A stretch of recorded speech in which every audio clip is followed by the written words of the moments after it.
Yeah, I just can't play anything on keyboard. Oh no, I think that's one of the first things I learned in Mystery Tournament was that if you play PC games, have joy to key. Even if the game is natively keyboard, that's a trap. Always have a controller. Well, I think it depends on what people grew up with. Like, for me, I grew up with consoles and didn't really play any early PC games. And so, that's the reason that a lot of these players are blind to this, is because they just played PC when they were young. And or they're still young now. That's true. Like Puffer. At least.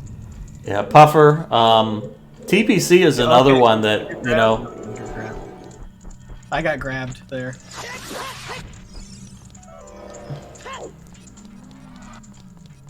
I don't know if the floor master comes through this room to try and hurt you. I don't think so. Looks like it doesn't.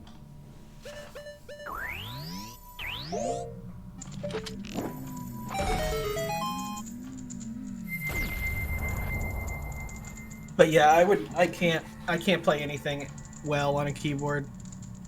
Even if it's a Flash platformer or something. No, the number of games that it's convenient to play on a keyboard is very small. I guess FPS I would play on a keyboard. FPS is maybe like one of the few exceptions.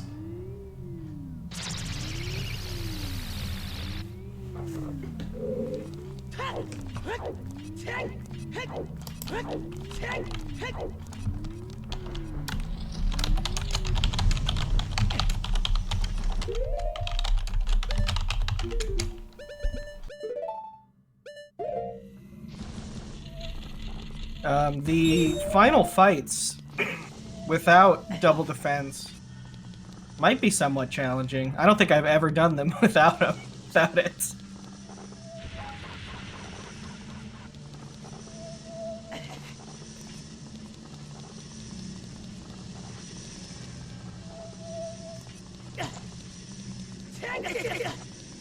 And this last time I also had the big Goron sword, so makes it even easier. Really the only hint, it is pretty obscure, really the only hint that it exists is just that there's a third slot on your inventory where swords go.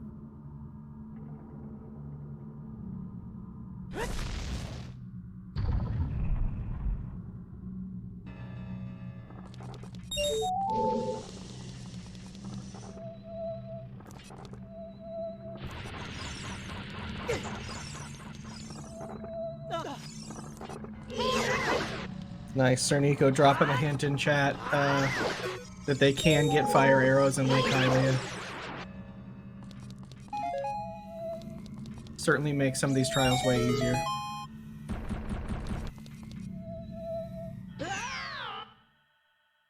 Luckily for Maurice, I think that because he already opened the door, the room's going to be reset. Or, like, won't reset past not finding the... I'm not sure how you... Oh, yeah.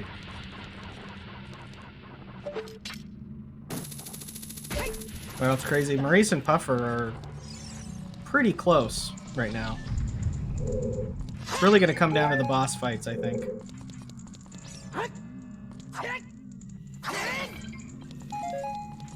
Maybe the escape sequence. I assume you can fail the escape sequence. I've never done it, but you can probably fail it, I guess.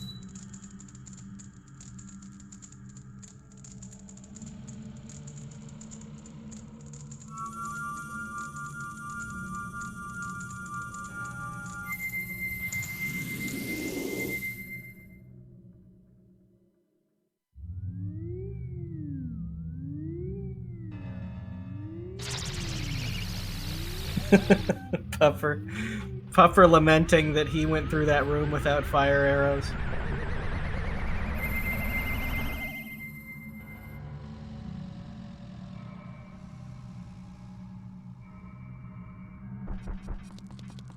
Indie Filter has gotten hits, I think, on this boss. At least knows what they're doing.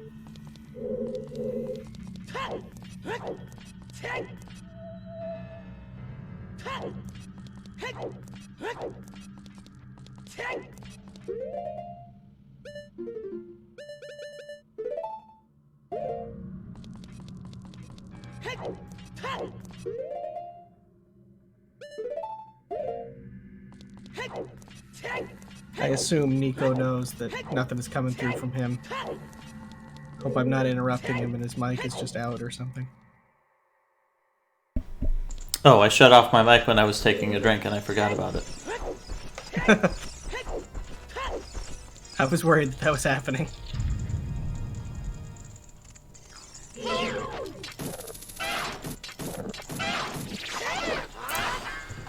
Yep, so this is, I think, before we started, we asked some of the players what they knew about Ocarina of Time, and I think Maurice said, like, the 3 things he knew, like, one of the only 3 things he knew was that there was a tree dungeon, and that he knew that at some point you climb up or down a tower that is crumbling, and that's all he knows about the game. Probably saw a Cosmo speedrun back in the day. Mm-hmm. Back when the escape was still part of this 80% speedrun.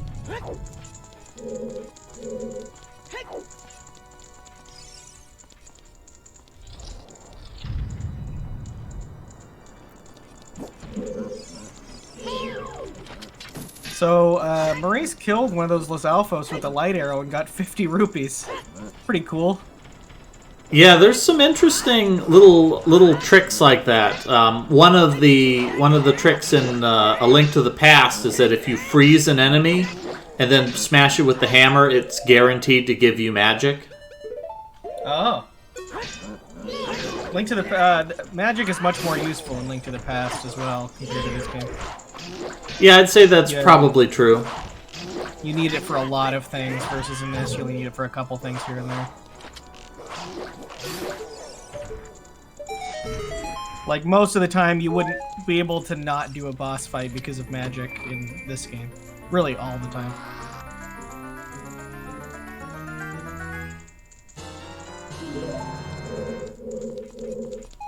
I guess you have to use light arrows for the upcoming fight. I wasn't paying close attention. Did Indie Filter die on the boss? It must have if they're coming back in. Must have. Indie Filter was just there, and now is back.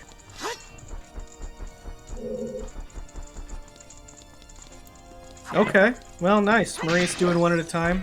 These guys are actually not very hard to kill both at a time, but, you know, no reason to take the risk. Oh, Snow Dozer was really close there. Fairy Fountain, though.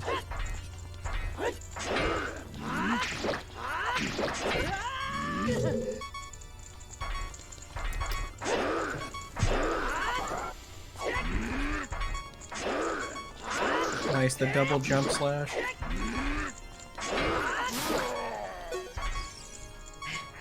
I think Iron Knuckles always drop 3 hearts.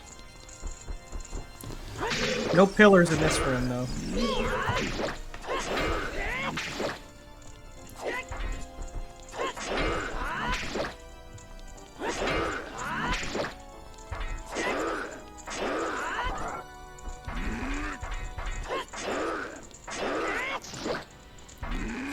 So we see Snow Dozer trying the same thing that that we saw Puffer King trying to do. Use the bomb chews to clear the spider webs. It doesn't work.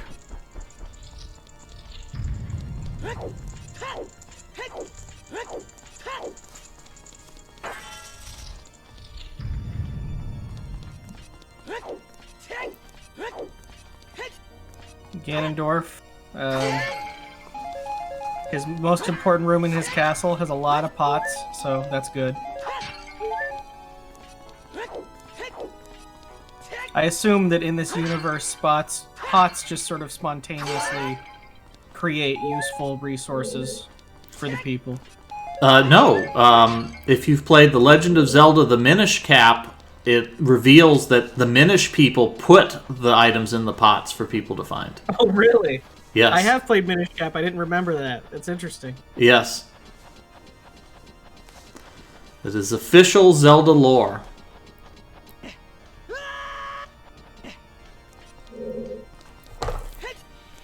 Although I like this. Interesting question. that Go my ahead. wife posed to me when I was playing this is, what actually happens when you play the Sun song? Which is interesting. Like, is everyone else, or is Link just skipping some time? You'd think that'd be the easiest thing. Yeah, I mean, I think it just implied that he waits. It's just, it causes him to wait. Like, it doesn't actually advance time. But yeah, that is a good point. That, like... So, when I first played this game, like the end of this game, I was probably like 10 years old at a friend's house. And we got to this part, and we made a joke that Ganondorf was playing the organ himself when the music started. And then it turned out that he was playing the organ himself, and that was a real funny thing for 10-year-old me.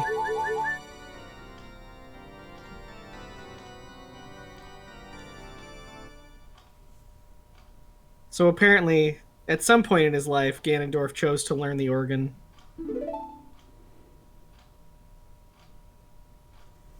So he's not all, it's not all just evil deeds. He has hobbies as well. Yeah, you probably haven't played Cadence of Hyrule, the Necrodancer Zelda crossover. In that one, a little bit of it, but I haven't played much.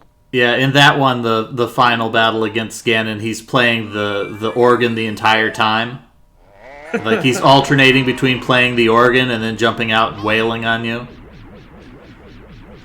Also features one of my favorite incarnations of Twin Rova. You can fight alternate version, which is Synth Rova, which is they're part of a synthesizer.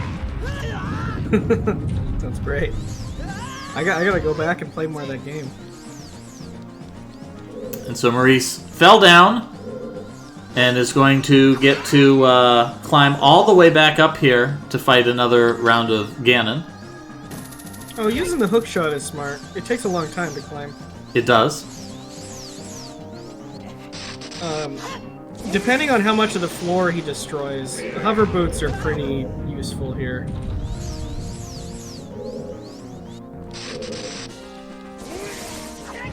Will we see any bottle reflex? Probably not.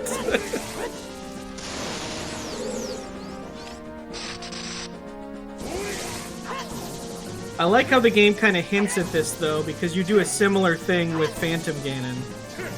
Yeah, it really leads into it. So it makes it so it's not so confusing here. Maurice has the first part down, but the second part is the light arrow. Yep, those light arrows are not optional. Zelda gave them to you for a reason. Even though this is like the precursor to the final fight, this is probably a more interesting, more sort of epic set-piece fight than the actual final one. So I'm pretty sure that Maurice has fallen more times in this one race than I have in every time that I've played this game. I don't think I've ever fallen this many times. Well, if he just stands on the corners that can't fall out from under him, it won't be an issue.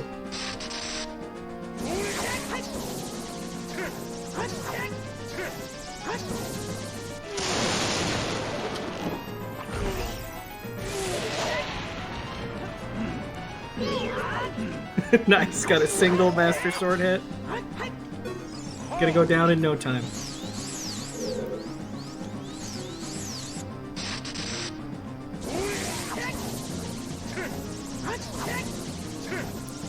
I feel like this might be a little more generous as far as the hitting him with hitting his projectiles, though. It feels like the Phantom Ganon fight had more challenging projectile blocks.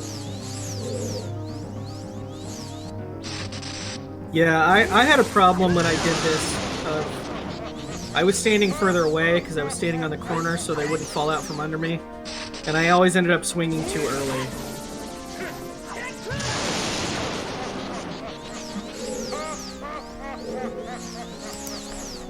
Because I don't think the projectiles speed up like you would think that they would. Uh-oh. Yeah. And light arrows, you have to wait for that explosion to go away before you can shoot another one. So if you miss, there's really no chance of hitting again. Puffer King is unimpressed by the realization that he's got to do the tennis fight again.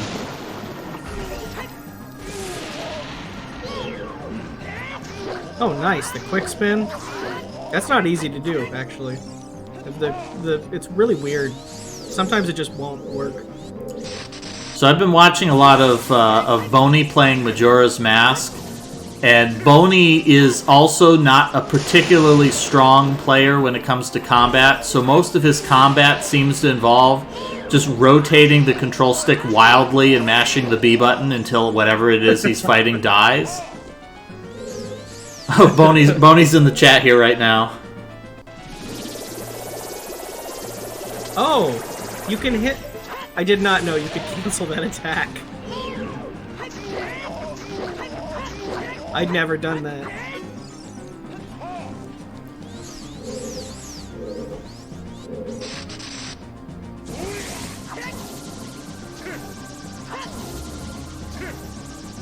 Yeah, well, on Majora's Mask bosses, it would absolutely work because they're just damage sponges. There's no cycles or anything.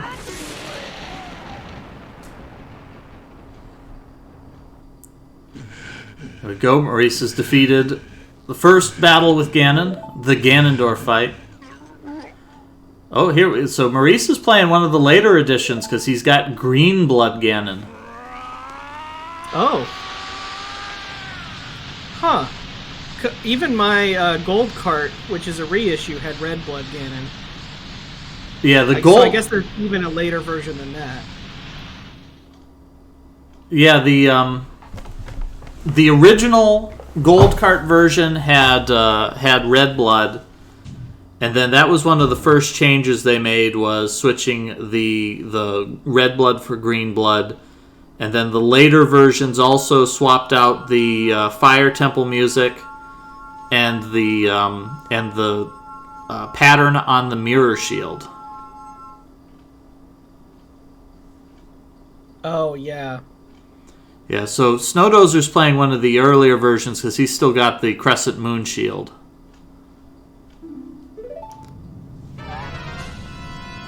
And the symbols on the blocks that you can push.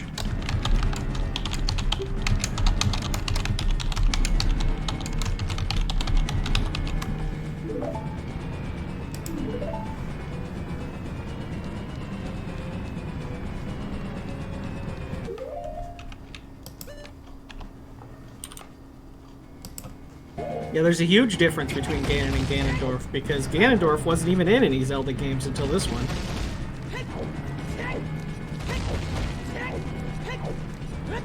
I'm actually of the opinion that they shouldn't have put Ganondorf in other Zelda games. He was really a character from this game that was, like, you know, embodies Ganon, but I think that Ganondorf is very much a character from this game.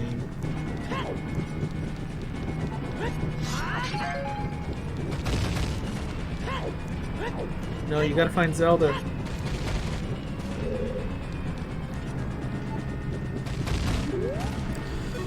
So, The Legend of Zelda actually has some anti-piracy protection to it, and one of the anti-piracy protections is if the game doesn't detect, like, some thing about the hardware, when you... Alright, Maurice just jumped off the tower. If it detects a problem with the hardware, what it'll do, when you get to the bottom of the tower and Zelda goes to open the door won't open. She'll just run through the door and she just leaves you behind. Really? So the piracy doesn't kick in until you're on the final boss? I want to say there's other things about it, but that's the one I remember that's really funny. I mean, it's not unusual. There's also Earthbound for the Super Nintendo. That has anti-piracy. If the game detects a pirated copy, it like causes enemies to spawn at every single opportunity. So like every area you go into just spawns 5,000 enemies. And when you get, I've always wondered what even is a pirated copy? Clearly not an emulator copy, because we don't have to worry about that. I guess just like somebody printed their own circuit board and like made a version. My understanding, I guess. My understanding is that you've got the ROM for the game, and then it also has like they put some extra electronics in the cartridge, and so in addition to having the right program, it's also got to be able to like know that it's got this chip that checks X, Y, and Z inside the hardware, so it makes sure you're playing on a real Super Nintendo. It makes sure that you've got the correct cartridge. It checks those little things to make sure that you're not trying to fake it.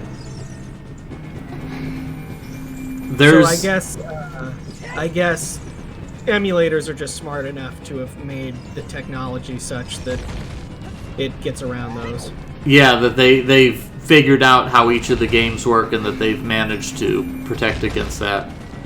There was a period of time, actually. I have a background in manufacturing, and when I was young, I worked for a manufacturing company that made the plastic cartridges for Sega Genesis. But I didn't know at the time, but we were actually making pirated cartridges for what was the company? What's the name of the company that does all the sports games? Not Activision. Tengen? No. It was a legit company. Why can I not think about it? I don't think it was Activision. EA, that's it. Electronic Arts. Yeah, that for a period of time, Electronic Arts had figured out the copy protection on Sega Genesis cartridges, and they weren't paying license fees to Sega for it. That they were just making their own cartridges. Oh.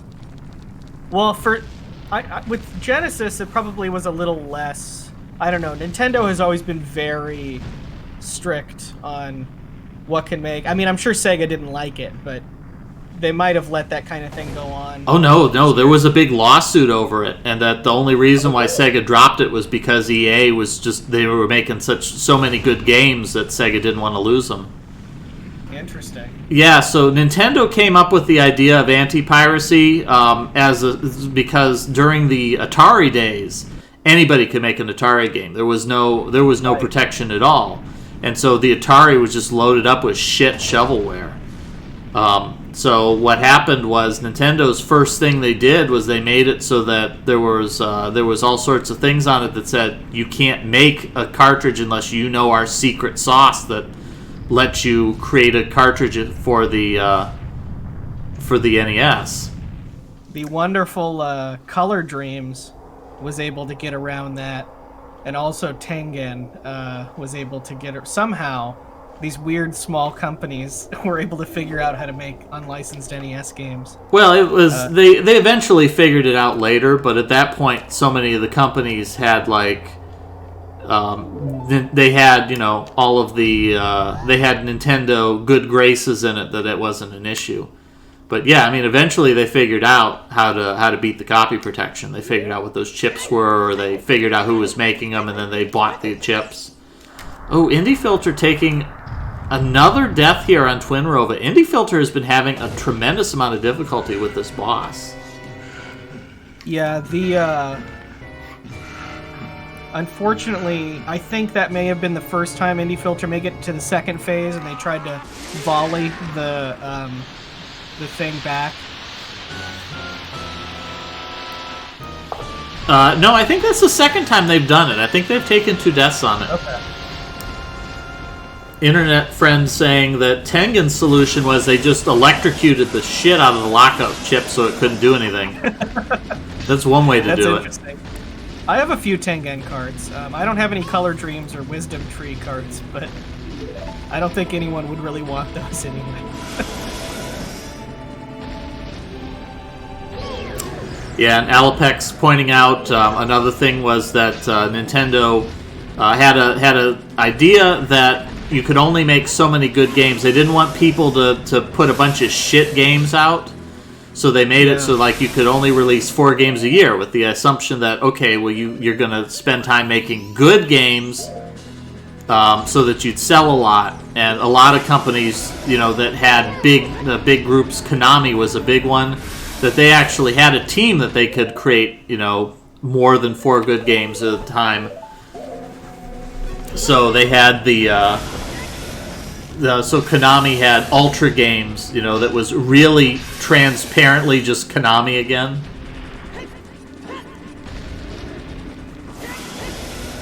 Yeah, it's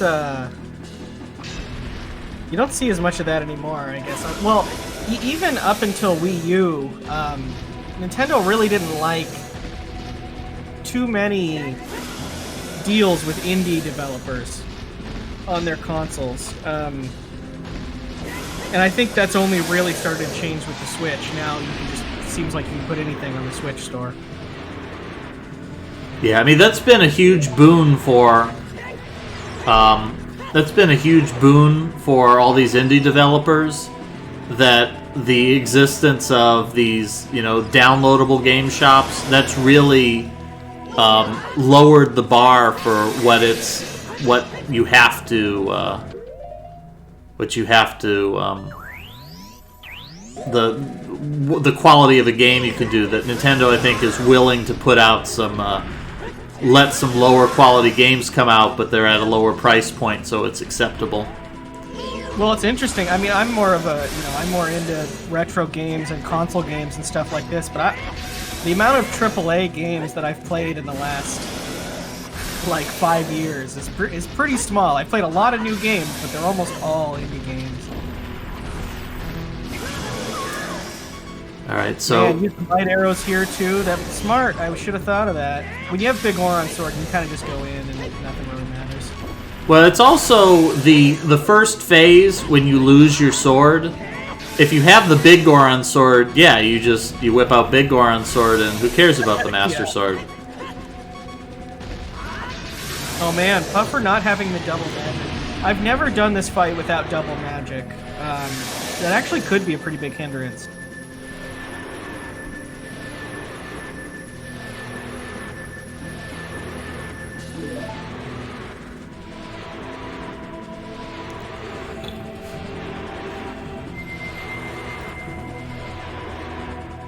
Oh, really? So it doesn't matter what you're using, it all does 1 damage? I mean, that would make some sense. Oh man, he's got blue blood too. Or green blood, I mean. Yep, that's a switch they made.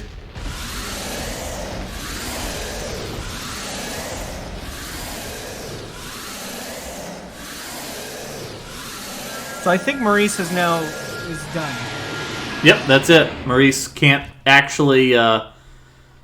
Maurice can't deal any more damage, or there's no more inputs to the game. The game just runs. I'm also pretty sure that this is Maurice successfully completing the game deathless. Yeah, I think so. Took several fairy deaths, but no real deaths. Yeah, those don't count. Alright, so it looks like Indie Filter has here has stocked up on some fairies. He's gonna make this the real attempt now.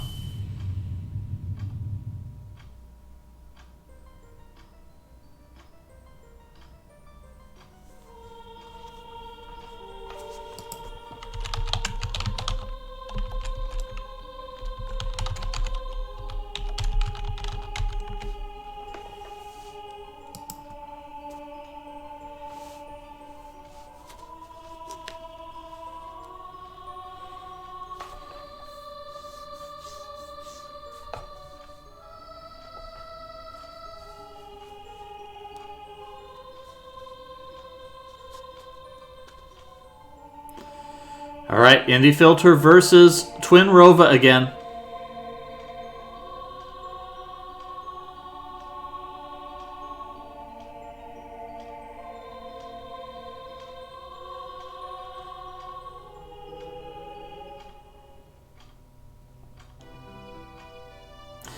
So we're going to keep on broadcasting. We've got 3 more players who are going to finish this up tonight, and we're going to go ahead and we're going to stick around until all of them get through here.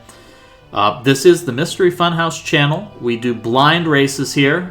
This has been a blind segmented race. We have been playing this over the last 8 weeks. It's been quite some time. We started this off at the beginning of the year.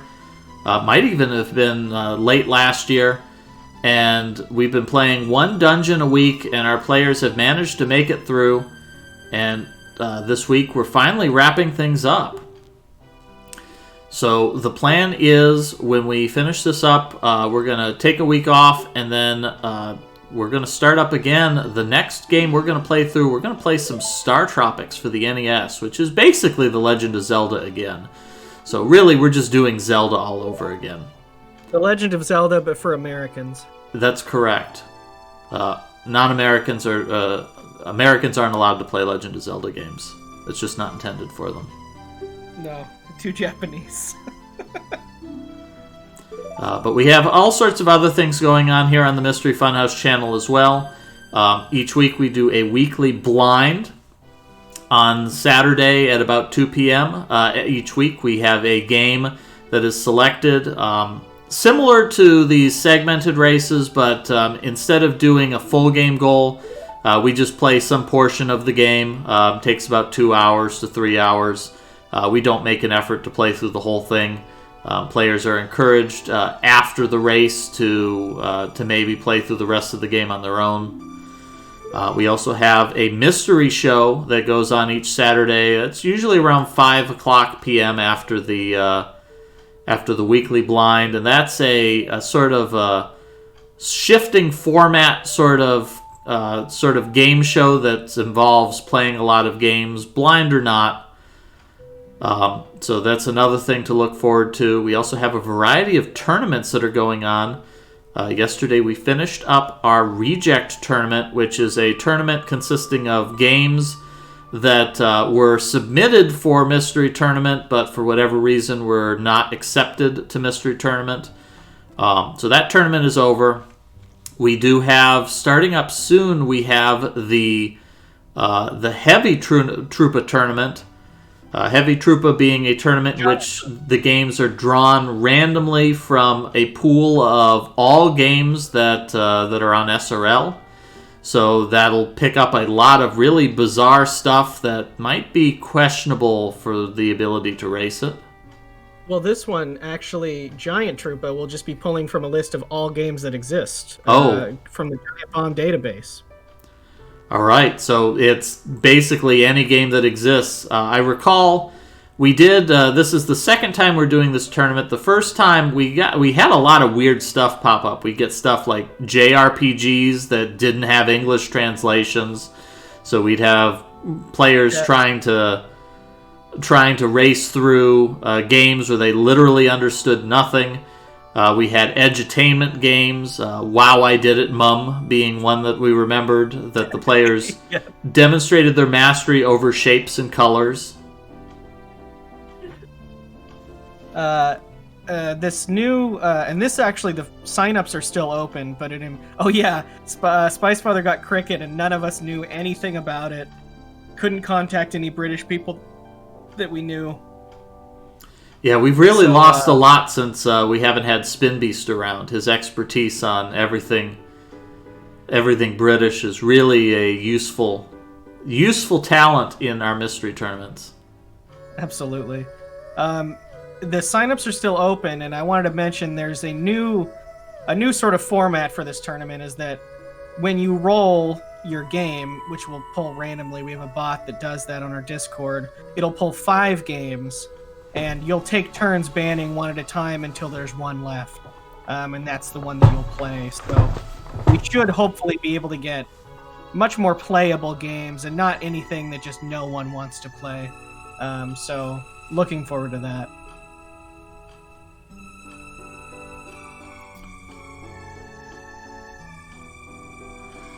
Oh, there, good move on Indie Filter. He gets hit with the wrong element, but he figures it out immediately and runs out of the way, and that helps him avoid getting hit.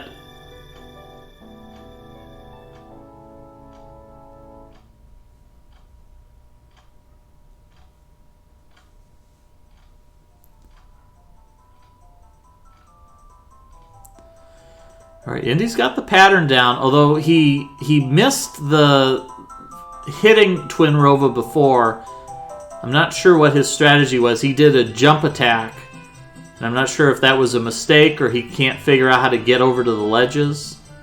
But we'll see what happens when we get another fire attack here. Is that Maurice's final time, around 16 hours? Very good time.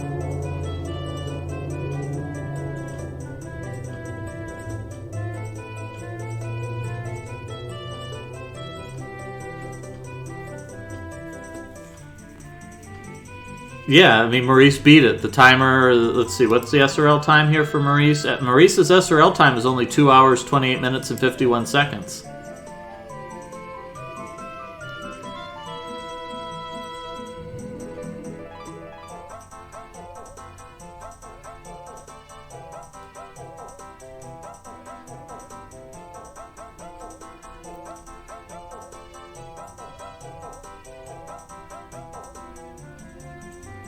There's some arrows right there. Yeah, there's plenty of arrows. Puffer is running out of magic a lot. Well, Puffer doesn't have the magic boost. Doesn't have the double magic.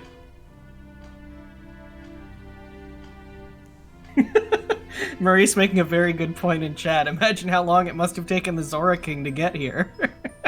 Oh, he just swam. It's true.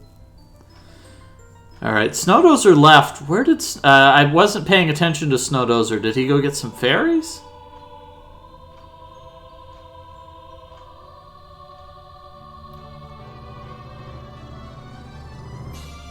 Yeah, I never understood. Are the sages, like, still people? Are they still alive? Yeah. Yeah, I think we might have missed it already. There's a scene where it shows the Death Mountain Ridge and all the sages like just appear there. It showed them there, but I didn't know if it was like a Star Wars Force Ghost kind of thing. No, I think it's they all went home. I mean, it's also kind of weird because like Link did all this stuff in the future, but by going back in time, he's created a new timeline where none of this stuff happens. So like, what was the point? Zelda more. But apparently he went and snuck in. Well, we'll see it in the final scene. He snuck back into Hyrule Castle to talk to Zelda. I don't know what he's gonna say to her. It's like, in the future, I saved your future self. It's gonna be a strange situation.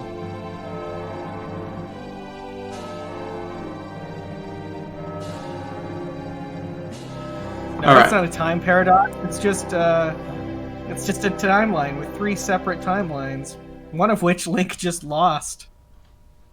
Which is really, they're stretching. Indie Filter is struggling on this boss. I think this could be the time, though. I think he's got it. I think he's got another fairy in the tank, too.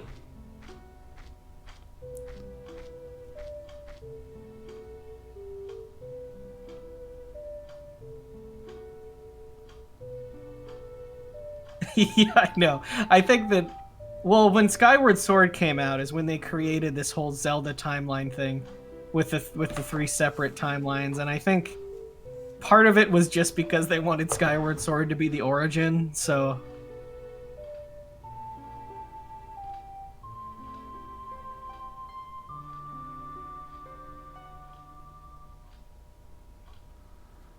So I think it is interesting how some of the most popular games of all time, at least Nintendo games, they don't really have a consistent lore to them. I guess Metroid is really the only like big Nintendo franchise that does.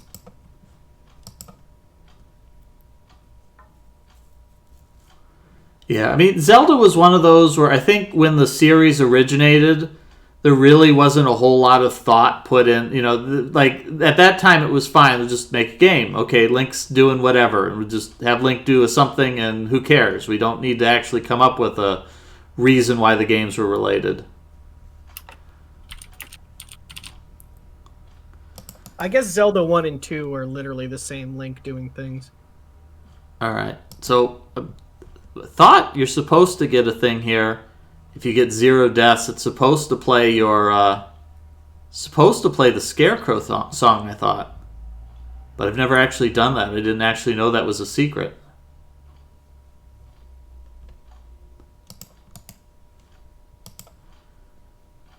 Alright, let's go ahead and switch things over. Put some of Indie Filter's audio here.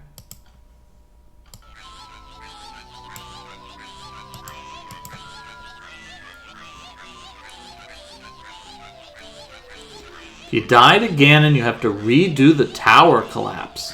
Interesting. I guess that makes sense. You don't have to redo the Ganondorf fight, though? No, doesn't seem that way. Whose audio are you using now? I've got Indie Filter's audio. Got it.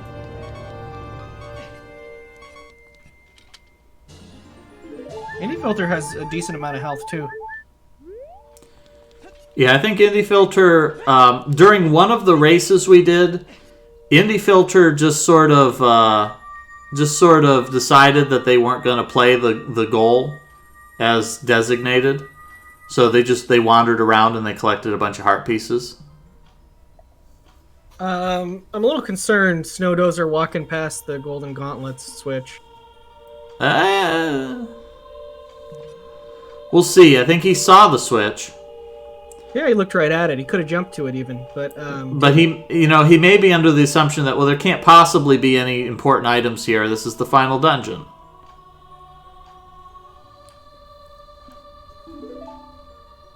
Yeah, some of this end stuff does feel kind of like it's a little weird that you get an item in the final dungeon and then there's an upgrade with it, but you have to leave. Well, it's not really that weird for the final dungeon to have an item. So one of the things I was thinking about is how the final dungeons in the different Zelda games have gone. Like OG Zelda, the final dungeon is just a super big version of the other dungeons that you get. You get Zelda 2. Zelda 2, the final dungeon is just a very challenging version of the other dungeons. A Link to the Past, it's a super challenging, very large, dungeon. And then this one kind of switched things up, that the final dungeon is sort of just a mini game collection almost. It doesn't have a straight line progression like a normal dungeon does.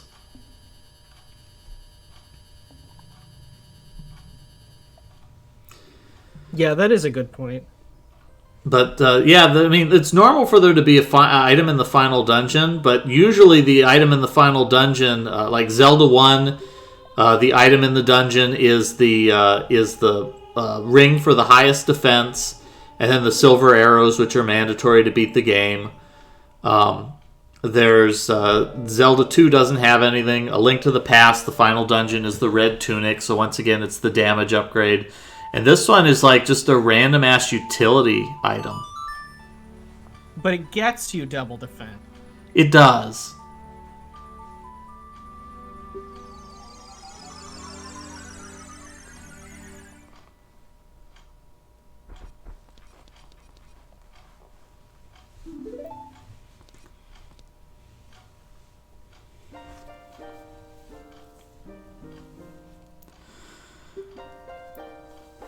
So Maurice finished the game. Another interesting detail, in some of the later versions of the game, like the version that Puffer King is playing, the N64 has a couple of visual effects that the other consoles can't render correctly. Here on the final scene of the ending, when it has the sepia tone screen, the Wii U emulator is not capable of rendering that.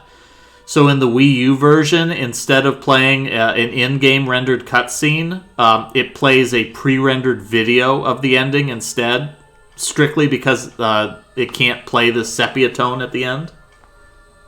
That's weird. And that because of that, the bonus Scarecrow's song thing doesn't work, because obviously it's a pre-rendered video. It can't play your Scarecrow song. Yeah, Maurice tried Din's Fire. It didn't work. Yeah, you can. Puffer was able to shoot a regular arrow. So yeah, so Puffer King is a god of this game right now. He actually made it through without any fire arrows. In this room that Snowdozer was in a moment ago, in order to do that, he scooched up behind one of the torches, and then he shot an arrow through the torch, and that was just the right angle to light the fire. And then in the room with the torches in the Shadow Temple challenge, he grappled to the torch, used Din's fire to light it, used the hover boots to run across to the platforms, and then made it through that way. Absolutely. I hadn't played this in a while, and I had forgotten that the fire arrows are sort of intended to be mandatory. It's so interesting to have ice arrows and not fire arrows. Also, Puffer has been drawn to the hammer here. That makes sense intuitively. No, it's a good choice. I think it does the same damage that the Master Sword does, so... but if... Andy was saying earlier that everything in this first phase before you get your sword back just does 1 damage anyway. Yep. Oh, that makes sense that in randos you'd want to know about stuff like that. What items you need to finish the tower. I mean, that's really been a big thing that these randomizers have shown all of the different ways that you can play through this game. I know I played the Link to the Past randomizer for a while, and I picked up a couple of skills, like learning how to do the bomb jump to get the hammer early. And the one thing that I learned that was useful in exactly one race was learning. There's a room in Ganon's tower where you're intended to use the fire rod in order to open a door, and it is just barely possible to do it with the lantern, but you have to know exactly the right pattern, and you have to bonk off a wall to do it, but it's just barely possible. Why did a bunch of fairies pop up on Puffer's screen all of a sudden? Probably Ganon broke one of the pieces of the tower here. They all have different items in it, and I think it might have just had fairies in it. I don't think I'd ever done that. Yeah, well, it's cool with the randomizers because, like, in speedruns, there's a lot of tech that people know about, but just you would never want to use because just there's better stuff. So you get a lot of stuff that's very situational that people have known about for a long time, but it's finally somewhat relevant. Yeah, so we see Puffer here. Oh, wait, nope, Puffer figured it out. You shoot him in the face, and Ganon's like, why the hell would you just shoot me in the face? Yeah, I didn't use light arrows at all for this fight, but you can roll through the legs. Yeah, rolling through the legs is how I'd always do it. And then, of course, none of our players found the Big Goron sword, which is probably, I'd say that's one of the most challenging things to do because there's so many parts of that sequence, and the first step is really kind of obscure.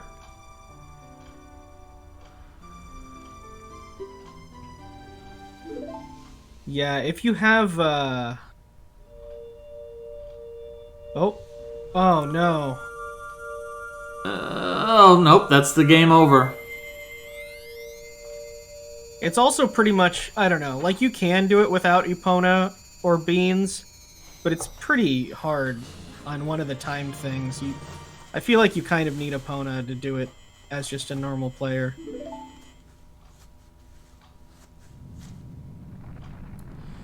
So Snowdozer is here on figuring out how does this actually work.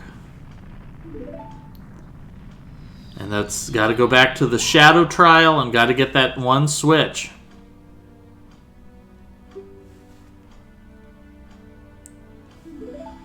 So Snowdozer has figured out hover boots make it so the platform doesn't sink.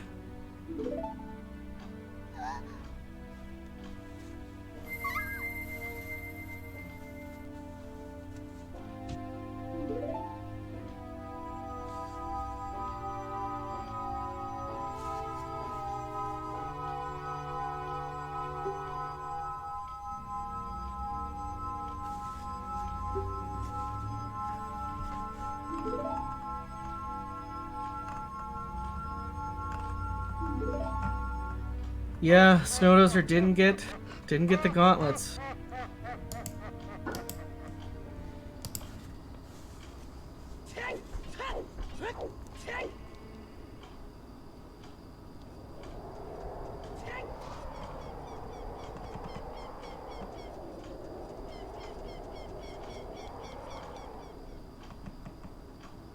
Maybe they thought it was funny, Maurice. According to this page on the cutting room floor, the other things that the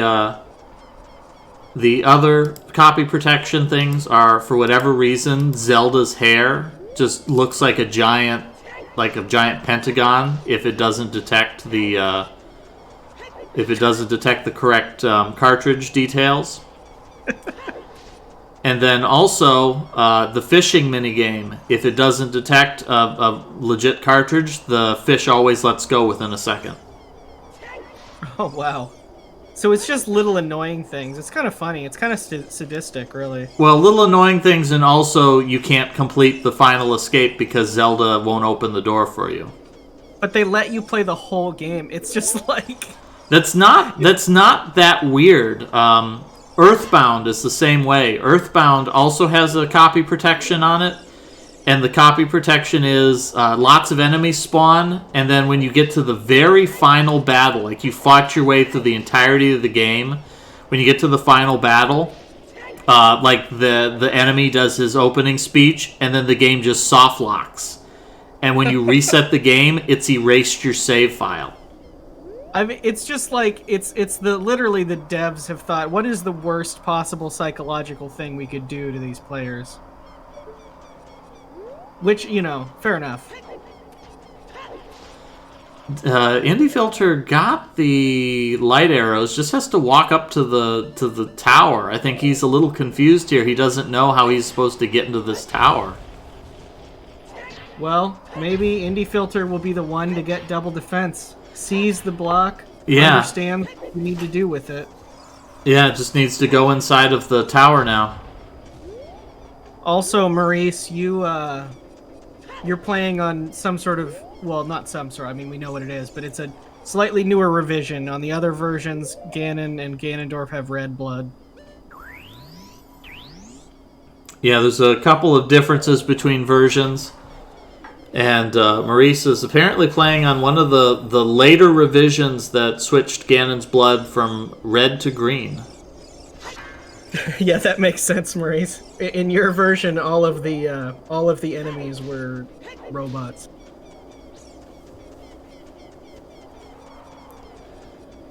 Yeah, that was really interesting. There's another channel that I hang out on that plays a lot of TAS videos. And we were watching a TAS of just NES Contra, and one of the people in the chat was like, "Am I tripping out? I always thought these guys were robots. Why are they humans?" And everybody in the chat's like, "Oh, you're from Europe, aren't you?" And they're scared, like, "How did you know?" I didn't realize there was actual graphical differences in some games. I thought it was mostly just like they justified it in the manual. No, there's a couple. I mean, like, obviously the most notorious being Bionic Commando, changing all of the Nazi stuff to the Eagles characters. But, Contra changed almost every enemy graphic. The protagonists are like RoboCop cyborgs.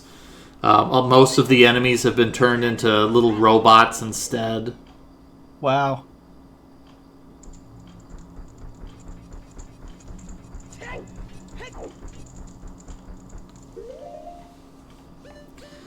Yeah, I mean that's even happening in modern times. There was that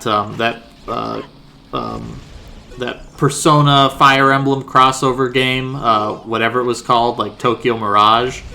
That they changed a lot of the characters' costumes because they're like, yeah, these girls are awful young for being wearing these things. We're gonna switch these. For the European release, or just for every release outside of Japan? For the English release. Yeah, that makes sense. Another one I know, not for censorship reasons, but there was the version of Wonder Boy, the Dragon's Trap. like the Brazilian release decided, hey, we're going to localize this. We're going to change all the characters to comic book characters. So it's like all the characters are based off of a Brazilian-only comic book. You get some of that with, I think, the French translation of Pokemon. The early Pokemon games, it was pretty much just one guy, and he renamed all of the Pokemon himself. He was given a lot of freedom. And he still works on different translation projects, but some European versions will end up were based off of the French version. So you end up getting pretty different Pokemon names and stuff than you would if it was based off of English. Yeah, it's kind of fun. The NES, or I'm sorry, the Nintendo Wiki has a lot of fun pages where you can read like all of the different languages that all the characters that they had, and it's fun seeing some of like the interesting puns or references that they put in some of the names.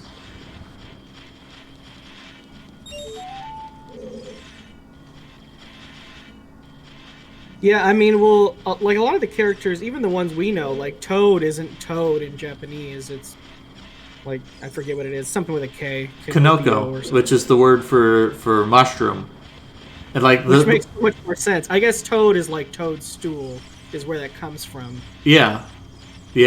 Or like the big one is the Goombas. That the Goombas are like, what are the Goombas? It's the Japanese word for chestnut. That they're not supposed to be mushrooms. They're chestnuts. Oh yeah. I never really have tried to decide what a Goomba was. I guess they could be kind of like mushrooms. I never really thought about it. I don't know if what Indie Filter's doing is going to work. I don't know if you can jump on top of these.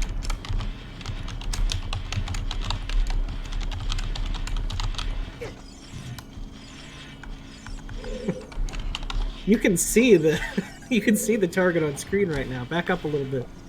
Karibo, that's it. That's the word I was thinking. Karibo, which is the Japanese word for chestnut. Oh, so like the Yu-Gi-Oh card is probably also a reference to the same thing. No, that's actually a reference to Goombas. Well, that could be. No, it's not. I'm just lying.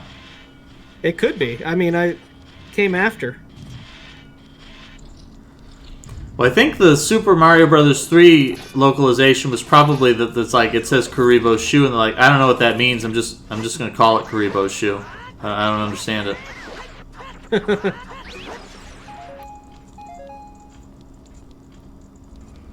Well, I mean, what is Goomba? I mean, what is that even referencing in English? It's a word, I guess. I mean, it's a real word. It like refers to like somebody's lackey. It's sort of like, really? Yeah, like an Italian mafioso would be like, yo, take out Guido and his Goombas. Oh, I never realized that. That makes some sense, I guess, because that's what they are. They're the lackiest of the lackeys. Put up no fight.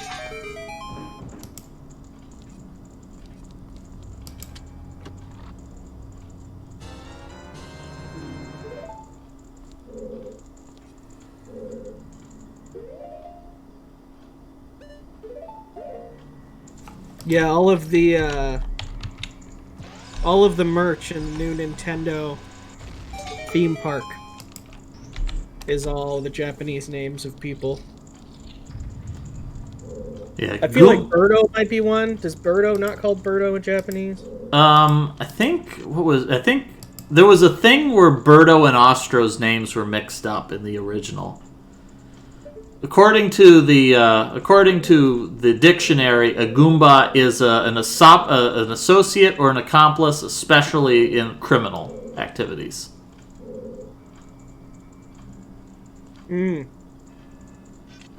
That's it, Catherine. Birdo's name is Catherine in Japan. Oh. Uh-oh. No, Indie Filter, don't leave.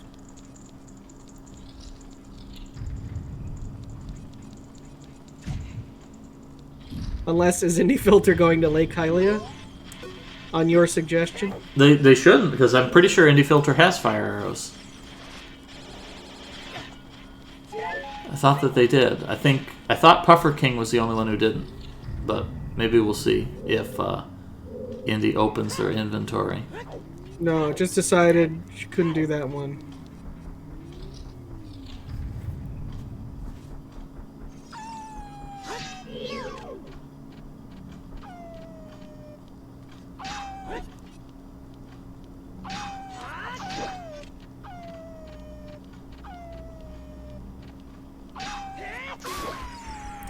Oh, hey, Puffer King has finished it. He's dealt the final blow to Ganon. Fantastic. Yeah, it's a kind of an unusual fight that you lose your sword at the beginning, and so it's like, oh, what the heck am I supposed to do now?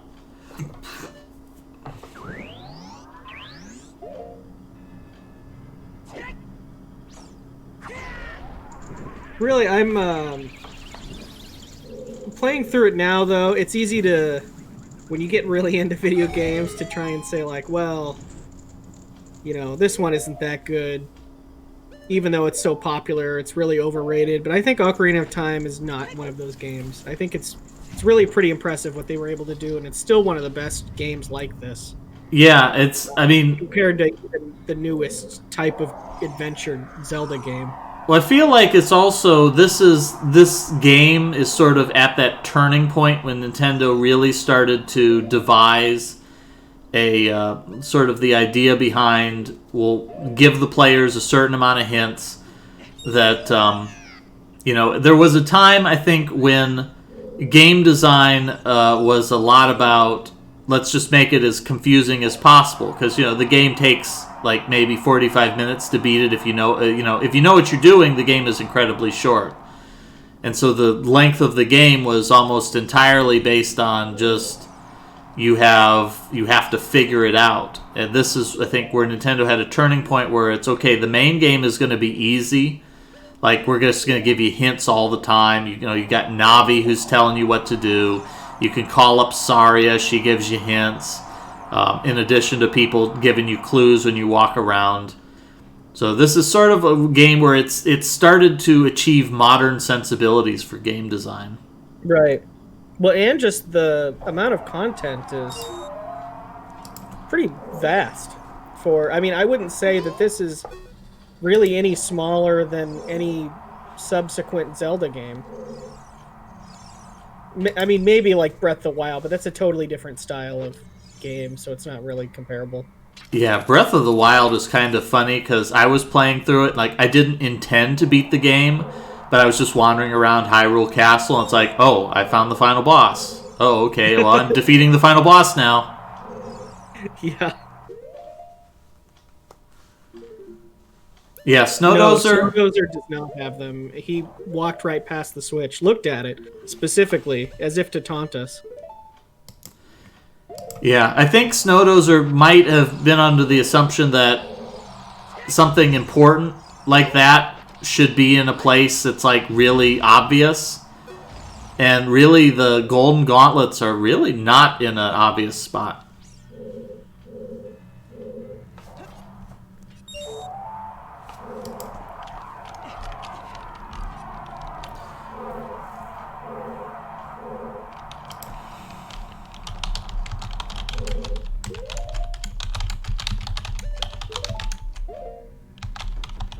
Is there an easy sort of clip through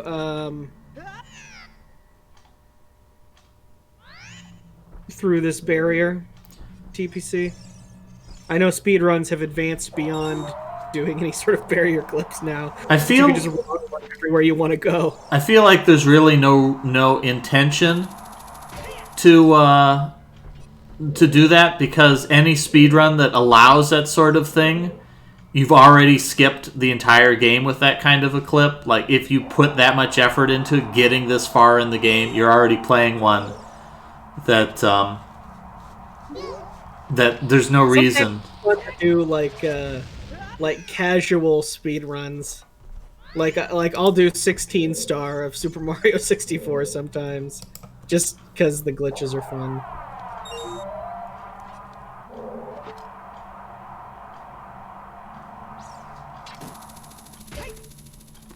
Loading zone for the door extends slightly over the barrier. Huh.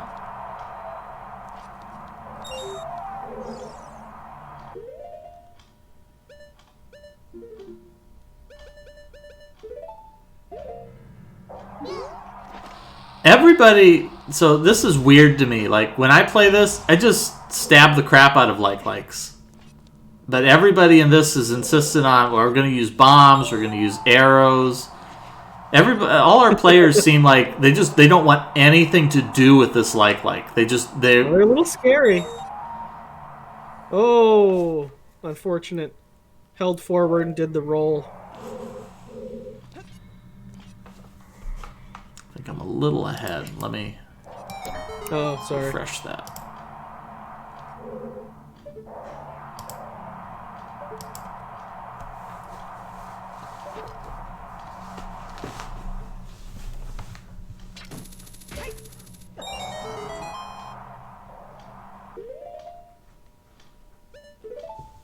Yeah, Maurice, you should go back and see what Puffer had to do to complete this room. It was pretty harrowing. Yeah, Puffer made it through. It is possible to complete this without the fire arrows. We had Did it again. For a while, I was thinking that maybe it was impossible, but no, Puffer figured it out.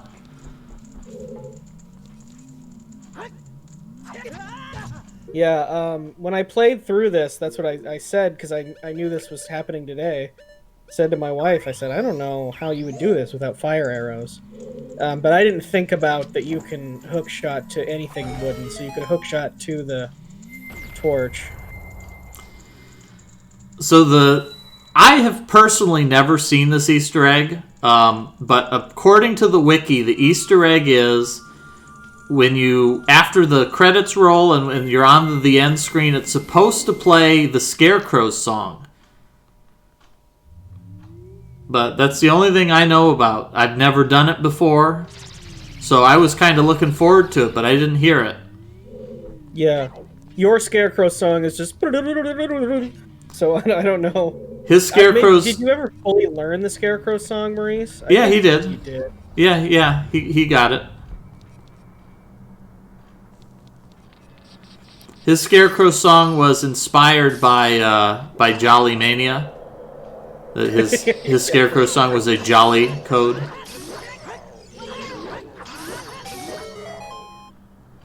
Yeah, this is how I got back, as I hook-shotted to this chest. I think that might be what's intended, I'm not sure. Some of the hook shots in this game seems like they really weren't like you're skipping things.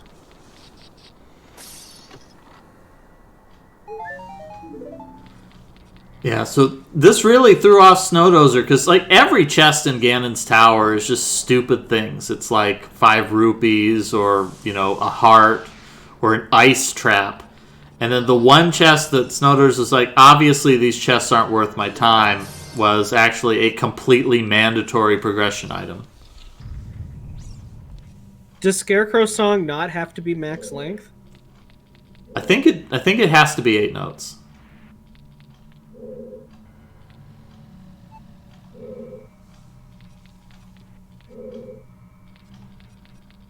I guess the only thing it can't be is another song. Yes.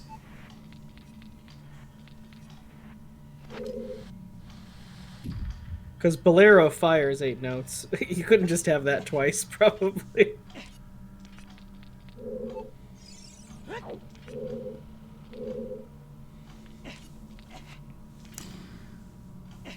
One thing this game teaches young people is all the different types of songs that there are. You learn about boleros, sonatas, requiems. Nocturne. But there's no dirge. The game contains no dirges. Yeah, it's interesting. A nocturne sounds pretty sounds pretty dark. That could be the dirge of shadow. I don't actually know what any of those things mean, though, to be fair, even though I've known these words now for a very long time. Dirge, I know. Dirge is a song that it's got like 2 simultaneous melodies to it or something. I know that because the song "I Am a Very Model of a Modern Major General." At one point, he says that he can hum a dirge, which is physically impossible because you'd have to hum 2 melodies at the same time. Oh, I see.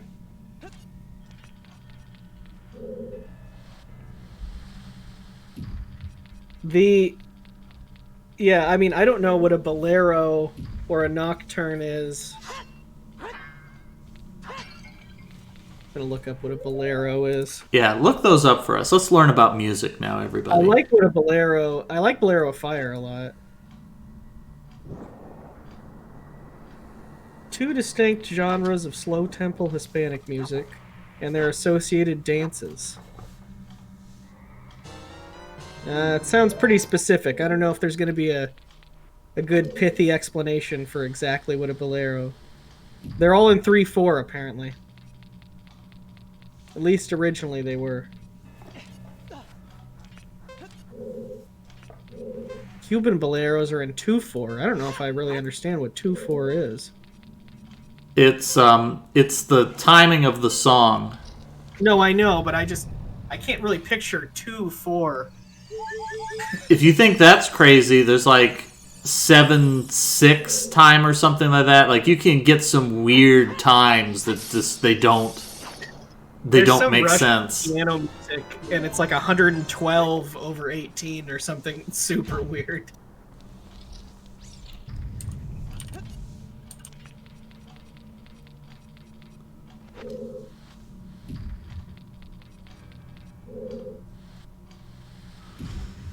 So yeah, because that pillar hides one of the rupees, you could get to that ledge and then still not be able to solve the room. Yeah, there's a 71/160. Not sure. It starts to not make so much sense at that point.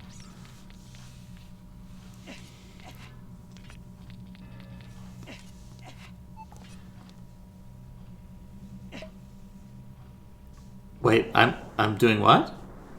I'm gonna unfollow Dozer? Oh no.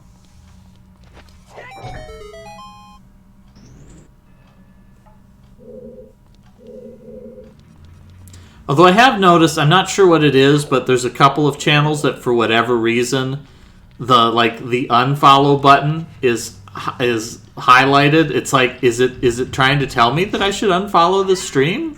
Like, is it encouraging me to stop following these people?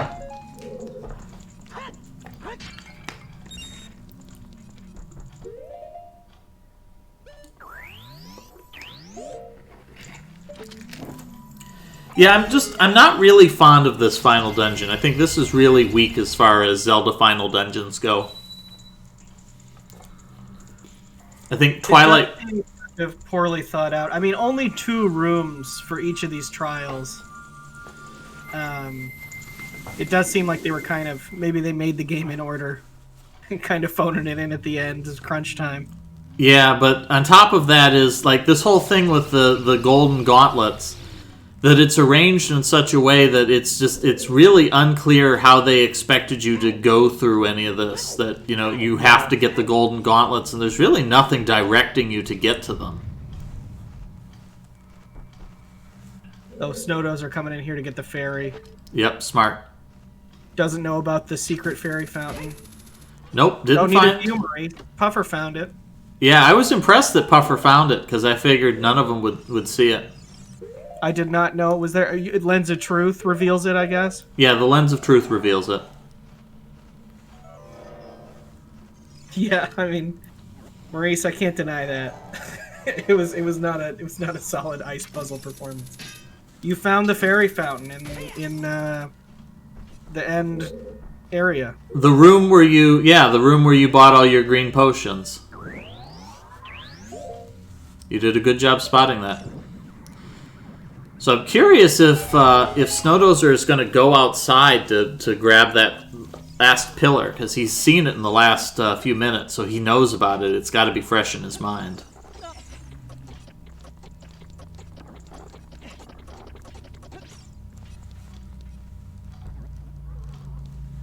Indie Filter is at the major crossroads of this race. Yeah, although I think Indy's benefiting a little bit. Normally, we're really aggressive about no spoilers when we're in mystery races and that. But Indy might be getting some help here by noticing the comments in the chat over that you have to go to the spirit or to the shadow trial.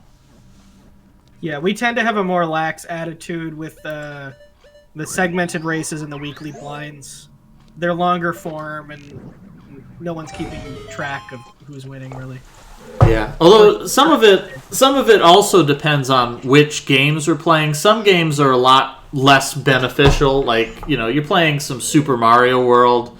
There's not really a whole lot of hints that you're going to get for that game. You know, oh, you need to jump over the pit. Oh, thanks for telling me that. I couldn't have figured that out. Right. We saw a surprising amount of Super Mario World in Reject Tournament. Probably the only time you're going to see it here on MFH. We did see Super Mario World actually showed up in the in regular Mystery Tournament. It was actually like one of the round 1 games was Super Mario World. You're not allowed to push the Y button.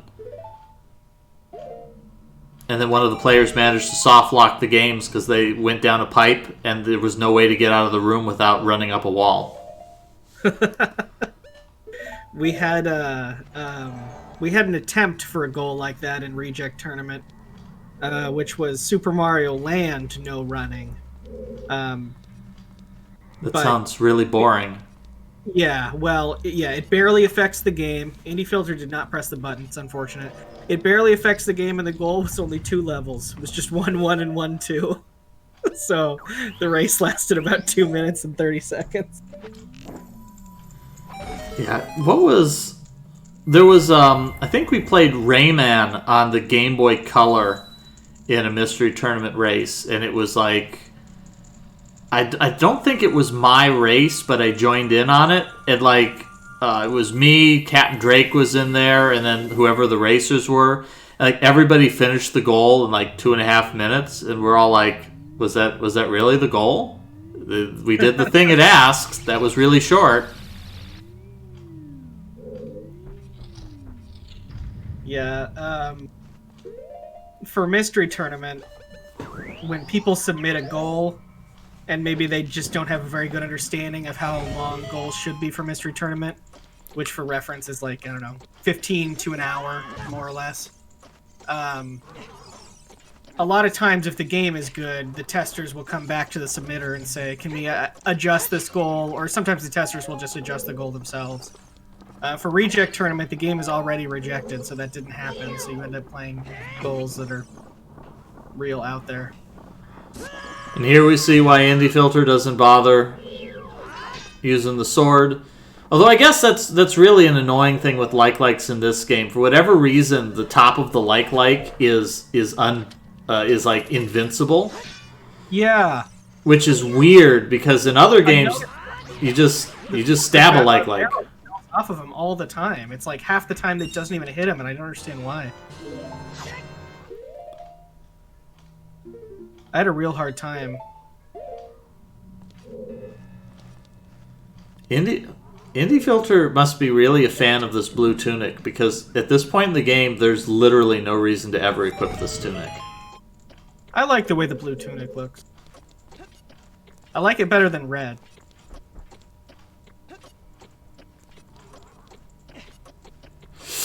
Oh, jumps a little bit far there.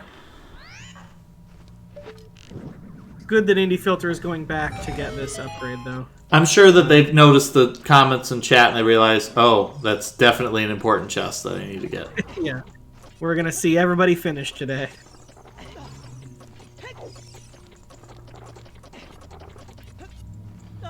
There we go. Indie Filter getting that last jump. Although Snow Dozer still does have a little bit of difficulty to go, he is going to have to win the Ganon fight, and he does not have double magic. Also, Snow Dozer did not go outside to get that get the fairy fountain. I'm a little surprised. I know, he saw it. I mean, maybe he assumes it's just a piece of heart, and why does he care? I would have wanted to see somebody get double defense, because it really does make the final fights significantly easier. Yeah, I mean, it's basically 24 hearts instead of 12 hearts. It's a big deal.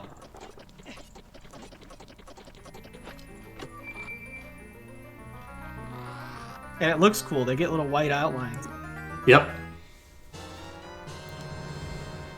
Yeah, this one you get the double defense by doing this. I think Boney found it in Majora's Mask as a reward for fairies, which is like that feels a little more significant than just go outside after you found the thing in the dungeon. Oh, that's true. Yeah, the fairies are like the Skulltulas of Majora's Mask, right? You find them hidden in the dungeons. Well, in addition to the Skulltulas in Majora's Mask are also the Skulltulas of Majora's Mask. Oh, the other Skulltulas also. It's been a long time since I played Majora's Mask, and it's very different than a lot of Zelda games. Yes, it is. Not only just because it's just like the structure of it is there aren't very many dungeons. There's a whole lot of stuff in the game, but you have to do very little of it. I guess Breath of the Wild kind of did that. Breath of the Wild was very much does it all differently. I just mean where there's a lot of stuff in the game, but to finish the game, you really don't have to do any of it. Yeah, to the absolute extreme possible. Absolutely. Although you say you don't have to do much of it, it is way more difficult if you don't, because if you don't do the 4 temples, you have to fight all of the bosses at once in the final battle. Like you have to fight everything in a gauntlet, and with breakable weapons, that's pretty scary. And also, when we say don't have to do, I feel like that is the game. You would be not playing most of... Majora's Mask is kind of similar. It would be harder to do a blind race of that because most of the content is optional, I guess, but you wouldn't really be like experiencing the game if you only just did what you need to do to beat it. Less so with Majora's Mask and Breath of the Wild, but... So Dozer really needs to be a lot more careful here. These axe strikes hurt like heck.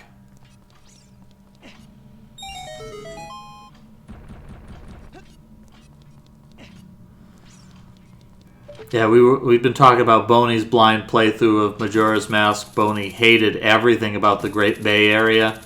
He hated the fortress with the pirates, where you had to sneak past the pirates.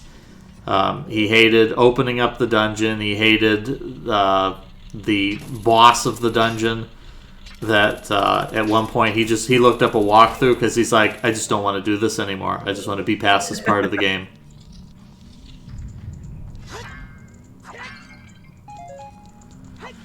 Zelda Oracle games, do those fit a segmented run? Yes. They're actually extremely easy to segment because they're extremely linear. They have lots of very obvious, discrete dungeons. They would be extremely easy to segment. Oh, we should do that sometime. I've never played those ones either. Oh, they're very good. In fact, we could do a segmented race of both that gets you the true final boss and true ending. Oh, do you have to like transfer a save? Yeah, so when you play the game, you put in your name, you beat the game, and then when you beat the game, it gives you a password, and then you can either use a password, or I think it's also possible to use a link cable, but like the password is just convenient to do because you don't have to emulate any hardware. And if you put the password in, then whichever game you play second, because you can play them in any order, characters from the first game will show up in the second game. They'll be like, hey, I'm going on vacation in this area. Here's what I did since the first game. And then there's also, like, you'll meet people in the game, and they'll be like, hey, why don't you take this and deliver this letter to my brother? And they'll give you a password. And then if you go back to the first game, you talk to them, and they'll be like, oh, give me the password for my letter. And you can, like, unlock items in the second game by getting passwords from the first game. Although most of that's not a big deal. But then also there's a final boss that you only fight if you play through both games.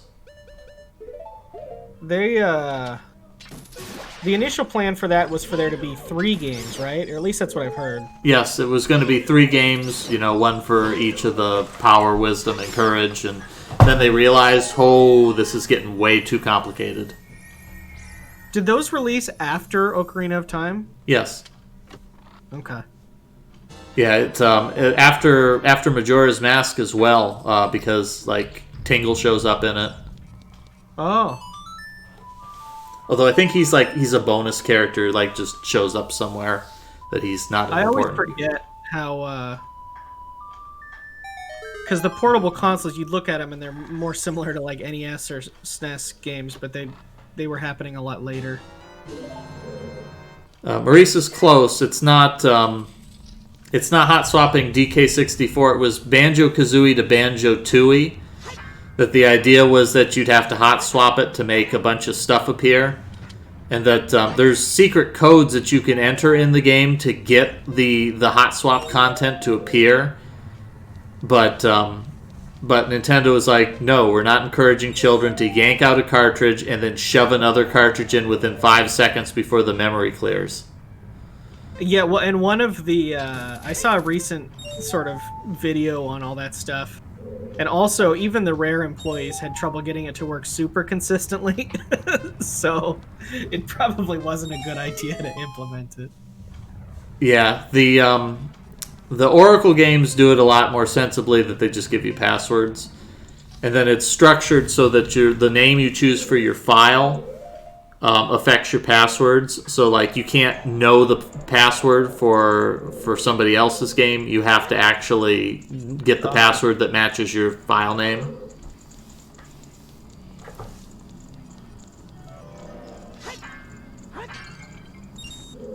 Well, the thing about the Light Temple trial, Maurice, is that if you hang out in that room before this one that looks empty for too long, a floor master comes down. And even though it's pretty obvious, I got caught by the floor master. So this is also a bit of a challenge here for Snow Dozer, that you don't get any lock-on in this fight. Yeah, I thought that was maybe like it was like a kind of a meta challenge. It's like a Psycho Mantis kind of thing. That Ganondorf is stronger. He's affecting the player himself.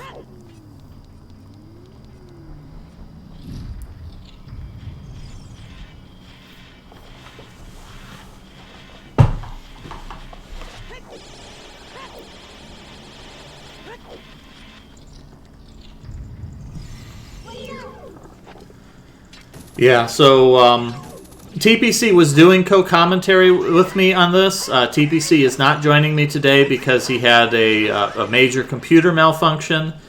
And as a consequence of that malfunction, he is unable to use controllers. But because he is a dedicated gamer, he did in fact finish the goal that he's been playing along with, but he did it on keyboard and mouse. So he has in fact played through this goal.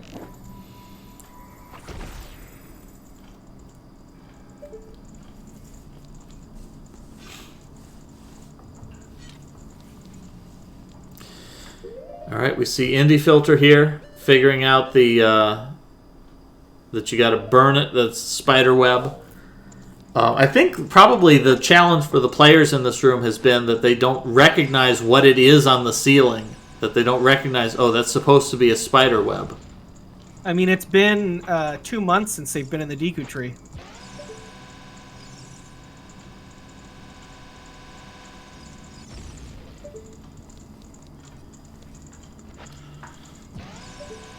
Also, the room before this gives you bomb chews.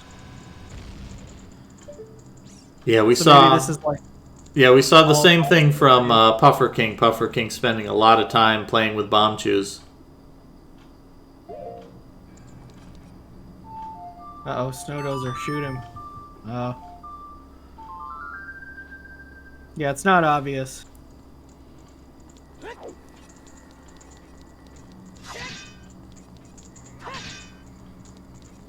It's a good... I missed that Snow Dozer changed his little text at the bottom there.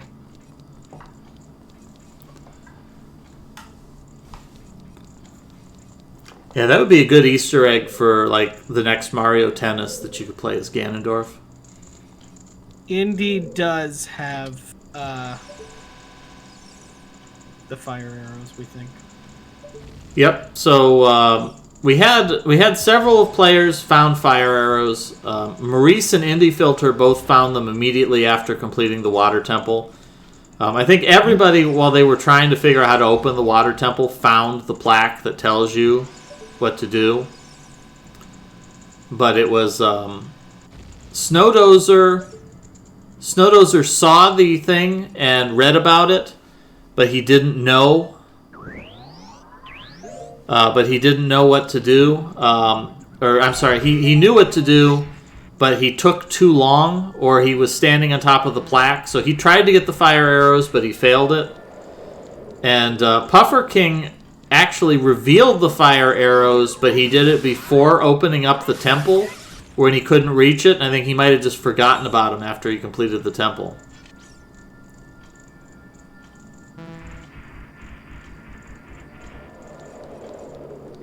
So this is a really long rally here by Ganon. I think it's just complete RNG. I don't even think it really is affected by health value. But this is probably one of the more enduring elements of Zelda games. The Ganon makes you deflect all of these projectiles. That this was a thing that came up in A Link to the Past, and A Link to the Past was really aggressive about hinting towards this, saying, "Oh, well, you have the Master Sword; it can deflect evil. You have to use the Master Sword to block the evil magic. You have to use the Master Sword."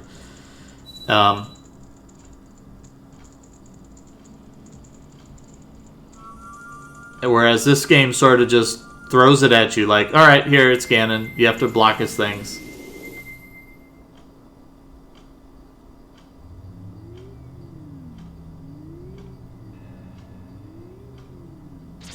Yeah, you... Oh! Oh, if you spin attack it, it goes faster. I did not know that.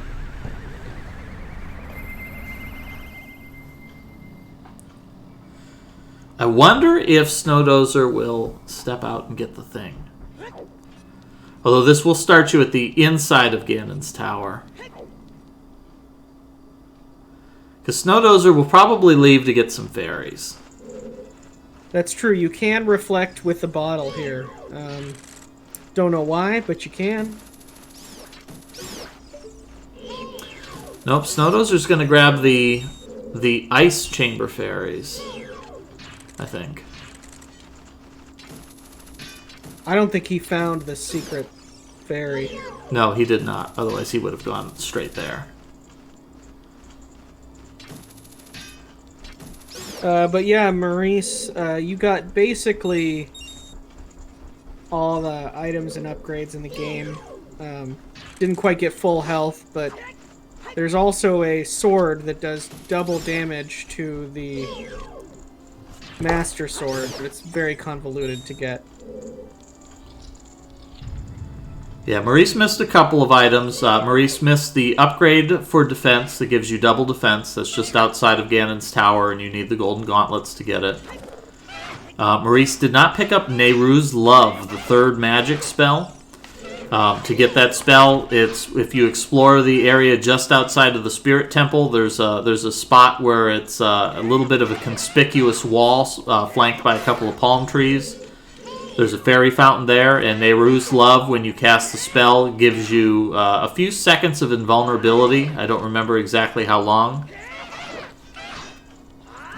Then there's the bottles. I think Maurice collected 3 of the bottles. He collected all of the reasonable bottles. And then the last bottle is the unreasonable one. To collect the last bottle, you have to go to Hyrule Field as an adult. You have to ride around on Epona. You have to look for the spots. There's 10 ghosts that spawn in different areas of Hyrule Field. They're not random. You have to kill the ghosts with arrows while riding Epona. You have to catch the ghosts in a bottle. You have to sell them to the ghost collector in Hyrule Castle. And if you sell her all 10 ghosts, she'll give you the last bottle. Not only that is that the big Poes, they have spots that they spawn in, but it's really only because they run away from you so fast. You can't, you also have to be coming from the right direction, where there's enough room that Epona can keep running. I guess if horses run, keep going. You really have to sort of metagame it, because the speed that they move is tied to your speed that Epona's moving. So if you have Epona at a gallop, they'll run faster than if you have Epona at a walk. Yeah. And then the other trick is, if you pull out your bow and arrow, Epona will maintain her walking speed while you have the arrow out. So the trick is you have to know where they are, you have to point in the right direction, you have to move at a slow but not, slow pace, pull out your arrow, and then be ready to shoot them. It's a little bit unreasonable. Yeah, and they take 2 hits. If you hit the first hit, and then don't hit the second hit quickly, they despawn.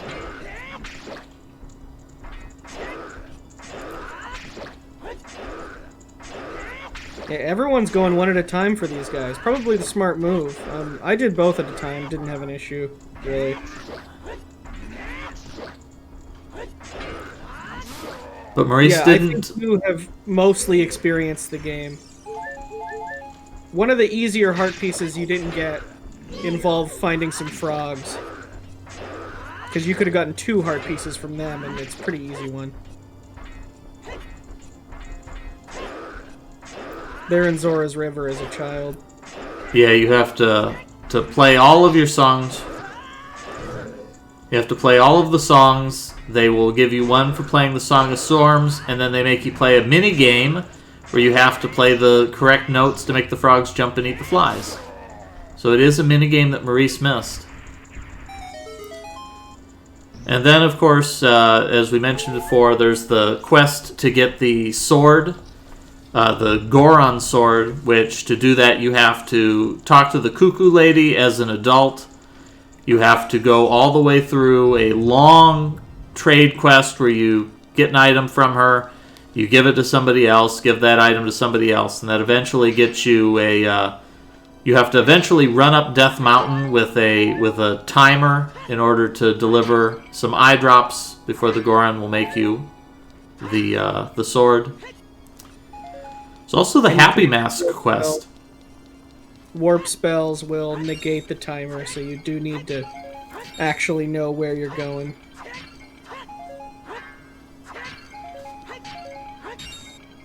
Yeah, there's also the Happy Mask quest where you have to find the people who want to buy each of those masks. And the reward is the best thing. Yeah, Mask Salesman quest might be more ambiguous than the big Goron sword, honestly. Because where to bring some of the masks is not very clear. The first one is obvious, but then it gets kind of weird after that point. Yeah, the first one's obvious. The second 2, they're not too bad if you've talked to all the NPCs. That there's the kid who really wants to be scary and he complains that he's got too cute of a face. What was the third mask? There's the Keaton mask. There's the scary mask. There's the bunny. skull, That's it, the skull. which you have to give to just like some like skull kids in the Lost Woods that you really wouldn't find normally. So it's pretty off the beaten path, and I don't know what there really is indicating that that's where you need to go. Oh, Snow Dozer, you gotta use light arrows. I think he's really crossing his fingers that he doesn't have to aim at this guy. Unfortunately, he does.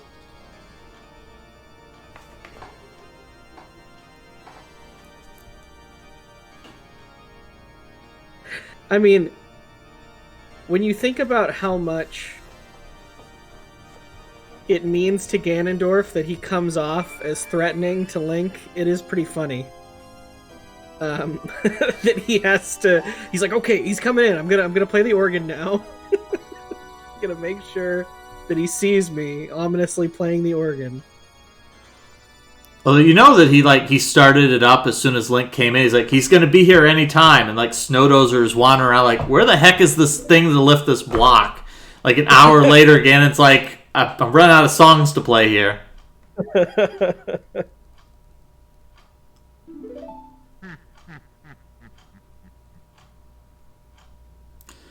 Now, Snow Dozer has tried to shoot Ganon, but I think he missed.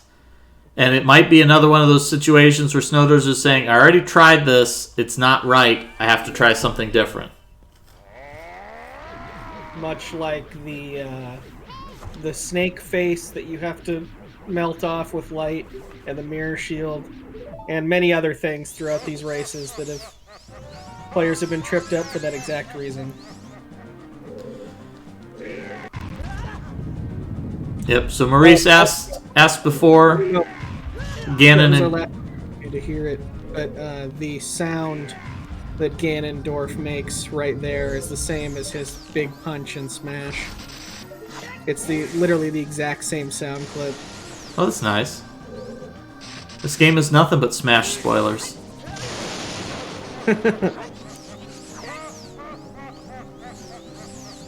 Yeah, when he transforms, it's like, Wah! It's the exact same Warlock punch noise. I guess not transforms, when he begins to float. Oof.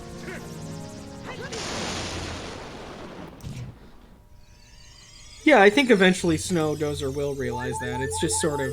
I think he's already picked up on this fight is taking too long. I'm missing something. He's playing on keyboard, so to effectively aim, he needs to switch his controls to mouse, and doesn't want to do that. So I think he's just hoping he doesn't have to aim, like Nico was saying earlier. Also does not have double magic, which has really affected Puffer King.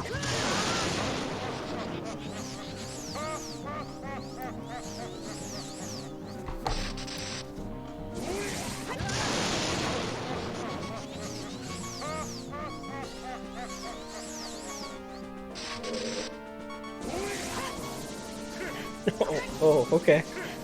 Indie Filter didn't get hit there somehow.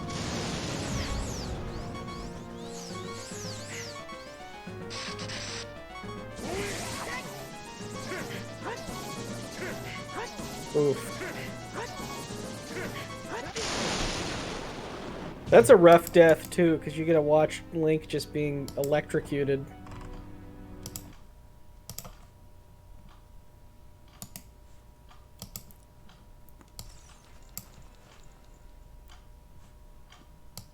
Come on, Indie Filter, find double defense.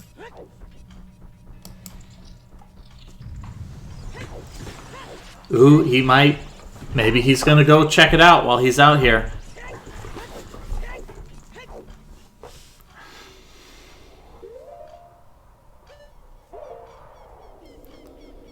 Oh, am I still ahead? No, I think it's because I needed to refresh the stream. I had a internet hiccup earlier, and I think it slowed all the streams down by like 3 seconds. This is specifically skipping Where double defense is.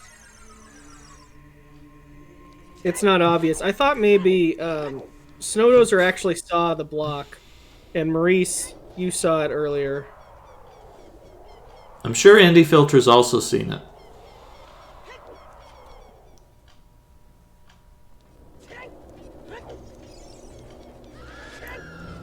Not sure why Indie Filter would have warped to the Temple of Time, because I'm pretty sure Maybe it would have... he didn't just walk right back into the... Thought it was blocked off or something. Yeah, we're running. I mean, the word might have gotten double defense. Snowdozer is rapidly running out of places to stand in this fight. Nice, going to one of the big Poe locations.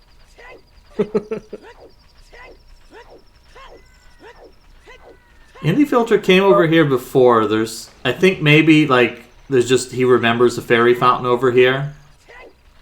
Yeah, not everyone found the same fairy fountains, and actually where great fairy fountains are pretty significant, but fairy fountains are just weird and in random holes. So it's not surprising that a lot of people didn't find. I don't think he's buying beans.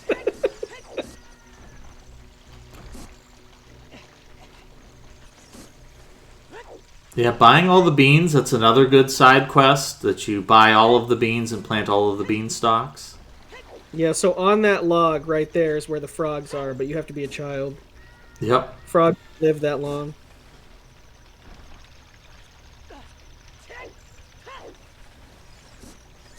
Yeah, he's going to this fairy fountain up here.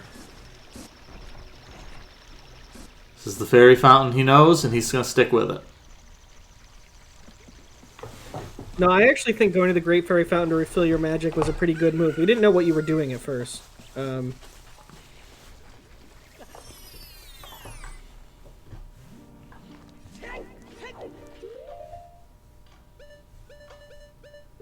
Indie Filter only has 2 bottles.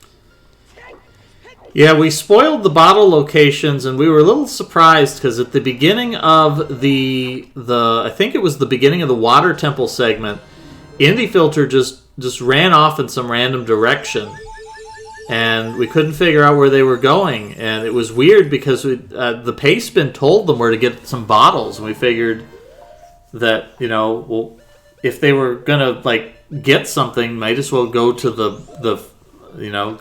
get the bottle that we've told them where it is. Did get a lot of heart pieces that time though. They did, yeah. They got a lot of good stuff. Where is the third bottle? Why am I not remembering where the third bottle is? The first bottle is from rescuing Rudo. You find her letter in a bottle. The second bottle is for playing the Cuckoo minigame in Lon Lon Ranch. And the third bottle is for collecting all the cuckoos for the Cuckoo Lady in Kakariko. The mini game in Lon Lon Ranch is the one I wasn't remembering. Nobody remembers that minigame. Yeah. You have to find the 4 special chickens out of all the chickens. Alright, everyone give Indie Filter your power. Everyone give them all of your go right here vibes. And... Oh, it worked! Yes!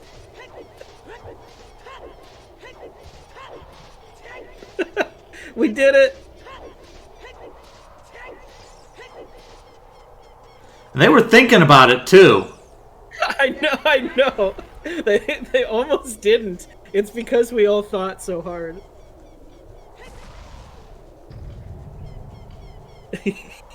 Like, it's one thing for Link to be able to pick it up. It's another thing to throw it like 50 feet.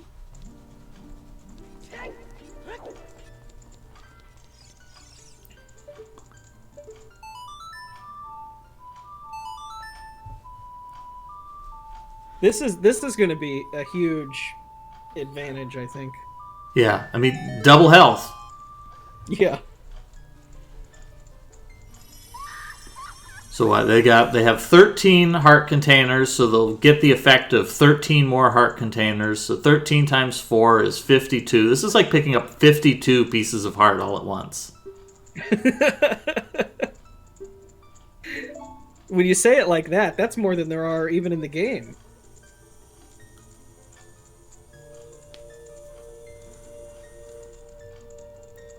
Yeah, we've talked... Too long, we can tell him to use light arrows, but I think he's still in a discovery phase. Yeah, I think we'll see how this goes. When Snowdozer maybe takes the death, we'll give him a hint. Although at this point, he probably needs to equip some hover boots in order to even get to these ledges.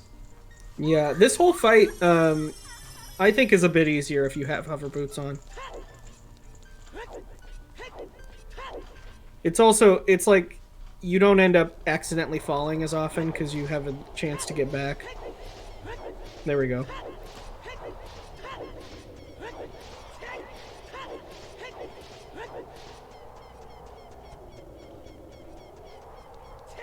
Yeah, exactly. The white border. That's an extra layer of defense. These hearts are real. He picks up little heart-shaped things in the world. This is somehow an actual indicator of Hyrule health. I think Snowdozer... I think he's trying to get all of the platforms to drop. Maybe he's thinking when all the platforms fall, Ganon will automatically transition to the next phase. You know, at this point, it's worth trying anything, but...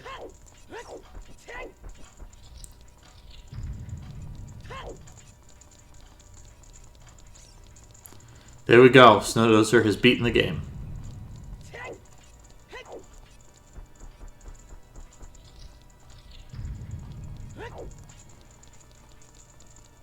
Light arrows! Now, okay, so it worked with Indie Filter for Go Right. Everyone give Snowdozer your light arrow vibes.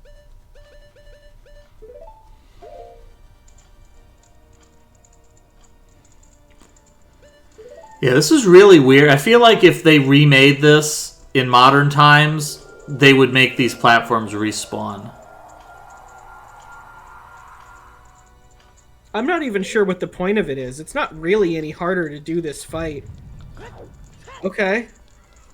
Yeah, but he's out of magic now. It's not really any harder to do this fight without the platforms there. They could have just put him in the corner, and then that could have been the fight.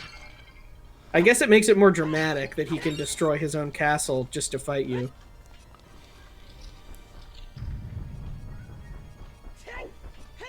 Also, it begs the question, how much of this architecture is still original to Hyrule Castle, and he just kind of built on top of it. Yeah, you don't get to see a whole lot of Hyrule Castle in this game. They kick you out pretty early. Yeah. I feel like that's kind of weird for the modern Zeldas, because most modern Zeldas make you go like all the way through Hyrule Castle. You know, in A Link to the Past, it's a whole dungeon. In Twilight Princess, it's a whole dungeon. Wind Waker, it's a whole dungeon. Majora's Mask, there is no royal castle, so no chance.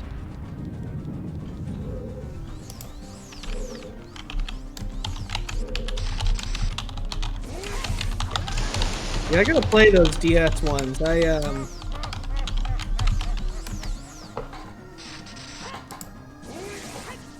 think, Nico, maybe you were saying last time that they're not entirely normal Zelda structure. The Phantom Hourglass and Spirit Tracks. No, they're pretty standard. They have, you know, a sequence of dungeons. You have to go through X dungeons. So they're actually pretty normal. The big difference is Phantom Hourglass has the whole, every time you complete a dungeon you have to redo. There's a recurring dungeon you have to do after every major dungeon. Oh. Which was a major point of contention because the idea is that you keep redoing that dungeon.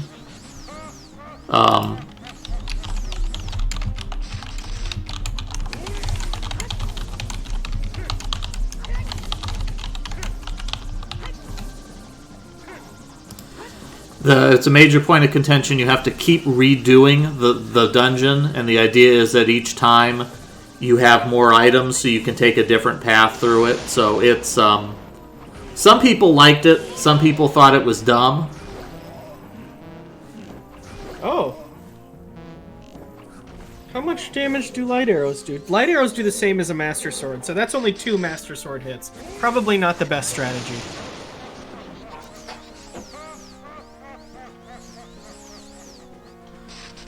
The one that was really weird was Spirit Tracks. That Spirit Tracks, you have it has a similar thing where you have to do a mini dungeon after each major dungeon, but the mini dungeon is different each time. And the other weird thing about Spirit Tracks is you don't get pieces of heart. You find full heart containers. And instead, most of the content in the game is you do side quests and people give you, like, Force Gems. And the Force Gems just add train tracks to the world map. So it's like, collect all the train tracks. Oh, sounds kind of cool. A little bit like, Minish Cap has that whole thing with the kin stones. Yep. But you do heart pieces in there. Does Minish Cap take place in Hyrule? Yes. I know it's like pre-Ganon in the timeline, so there's no Ganon in it, but I can't remember if it actually takes place in Hyrule. Yeah, it takes place in Hyrule. You meet Princess Zelda and you go in Hyrule Castle. I'll be right back.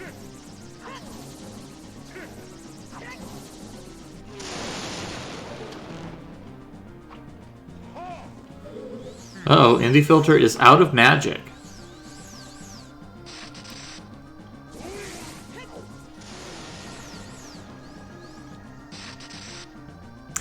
Yeah, I'd say the one thing that actually I personally, as somebody who likes the DS Zeldas, the one thing I dislike about them is that Indie Filter says, if I run out of magic, do I just need to die?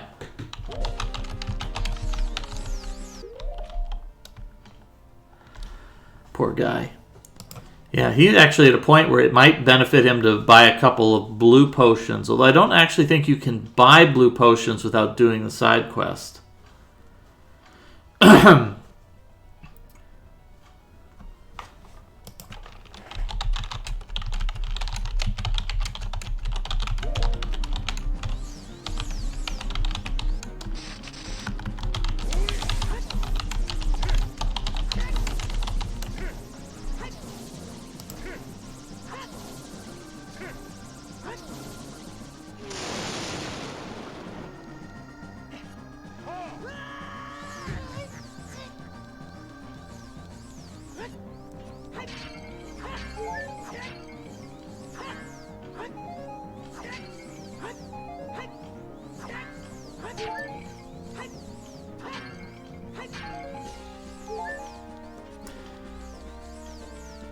I don't remember the hammer in Phantom Hourglass.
Ooh, just narrowly missed there.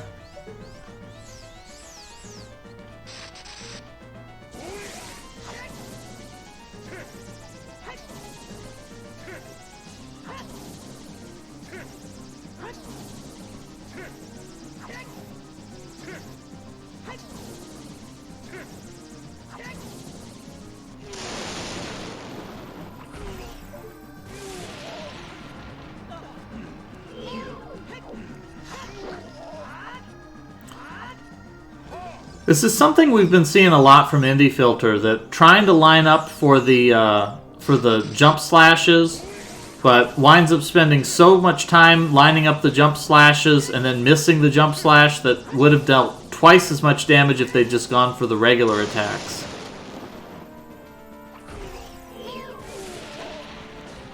Jump slashes are pretty hard to get on a lot of these bosses. It makes it look easy when you watch the speed runs. I guess they do a jump slash and then usually a lot of crouch stabs, because then they end up doing the same amount as a jump slash.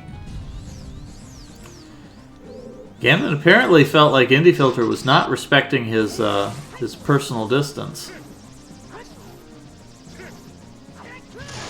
I don't think anyone is gonna know that crouch stabs are OP. It's the weirdest thing in any game that it's programmed that way. It doesn't really make any sense.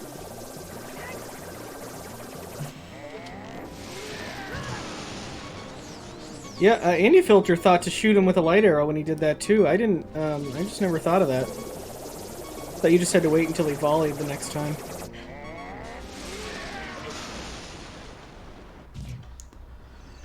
Nope, he was thinking of deflecting all the 5,000 projectiles. Unfortunate. Nope, this isn't Spirit Tracks yet.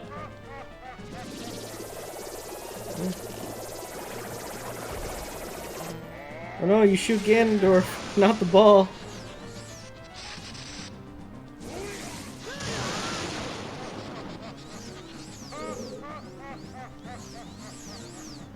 That's true. Ocarina Time, my favorite anime. There is a lot of Zelda manga that retells the stories of these games. I haven't read it, but I do know that it exists.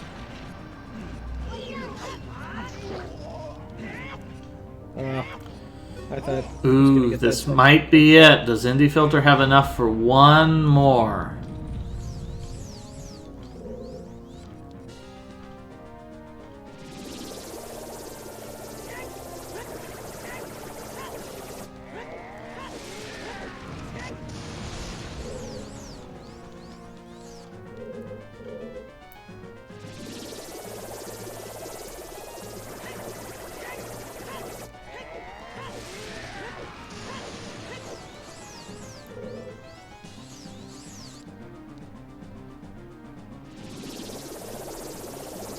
And Maurice, I think you're the only one who got 50 arrow quiver.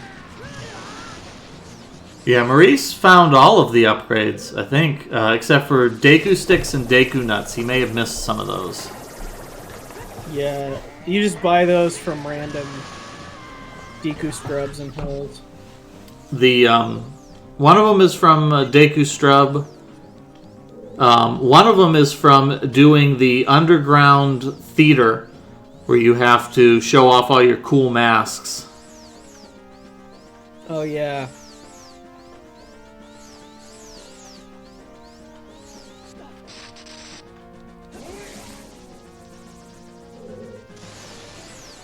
Yeah, there's a surprising amount of stuff in the Lost Woods as a child.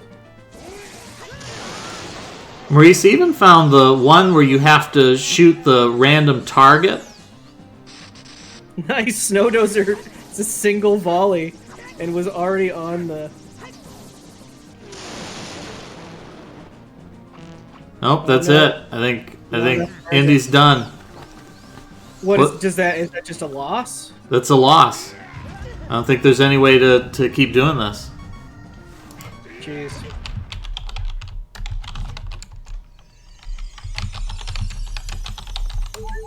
And fairies do not refill your magic. No.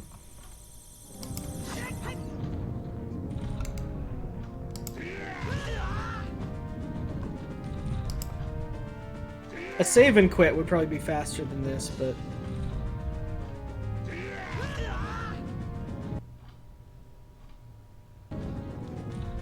Uh-oh. Snow Dozer used its spin attack. That costs magic. Nope.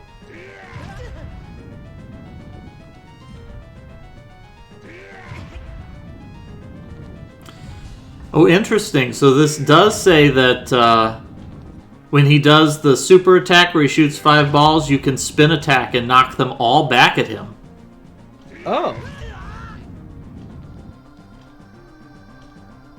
Cool. And also, he destroyed the pots. And also that you can tell how far into the battle you are by his cape, that his cape gets more tattered as you fight.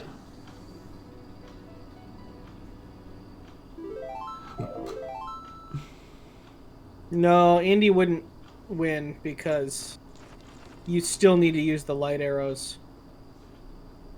We're gonna see Indy go back to Zora's River, I assume. Yeah, I think that's the only place he knows to get easy, convenient fairies. Although he might get a magic refill from the fairy fountain. Yep. I think it's natural to assume that there are fairies in the Great Fairy Fountains. There aren't, but I think it would be normal enough to think that there were. Maybe I'm forgetting. We saw it 5 minutes ago. Do fairies appear after you talk to the Great Fairy, maybe? No. Oh, like... Oh, maybe. No, I don't think so, though. Yeah, I did this when I was playing. I thought maybe there was fairies in the Great Fairy Fountain, but there weren't.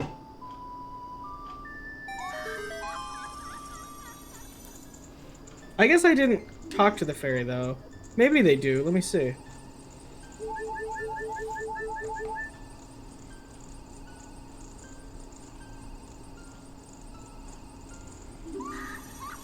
No. Okay. For some reason, I had a vision in my mind of the Great Fairy disappearing and just like a bunch of fairies just sprouting up.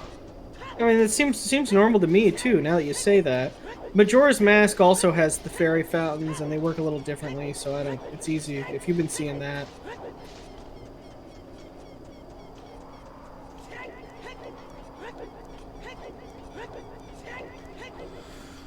So Snow Dozer is really trying to repeat this thing where he got Ganon to throw a volley while he was standing on the central platform. I think the reason is because when you're that close, Ganon's hitbox is so big that you don't have to worry about aiming. Is Snow already on the last phase?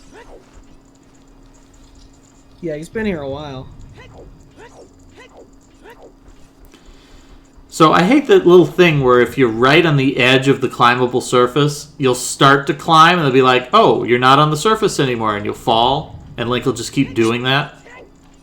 I think, and it's everyone experiences that with the vines right outside of Hyrule Castle that you have to climb when you're a child. Because most of it seems climbable, and you start and you go, huh, and then you just fall right off of it. It's super annoying. So Dozer was going to try to block those with his shield. It doesn't work that way. The fairy is fighting through the fire and flames. It's a strong fairy. I guess the fairy freezes time. It's a very strong fairy. Yes, fairies have a lot of incredible powers.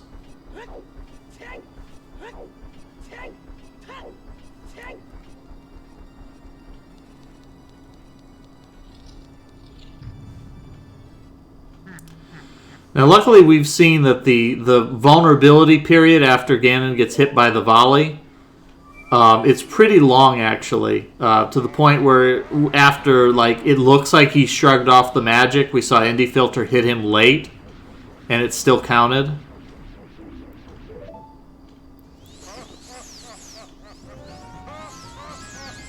So Dozer is really running out of places to stand here.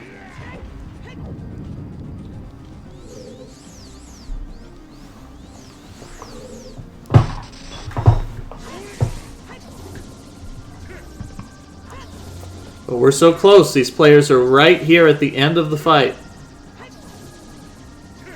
And then Snow Dozer falls again. Yeah, I think Indy's gonna have it this time. No fairies now, but I mean... But I don't think he needs the fairies. I think he was doing fine on health. Don't need fairies when you have double defense. I mean, really, his problem is just dealing damage after he's gotten the volley. That's where Indie Filter's really struggling here.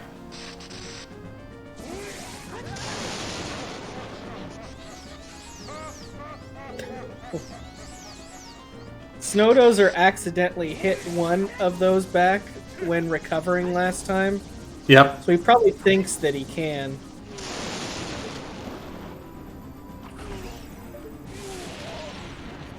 Oh. Darn, that was rough for Indie Filter. Wasn't able to get any hits in.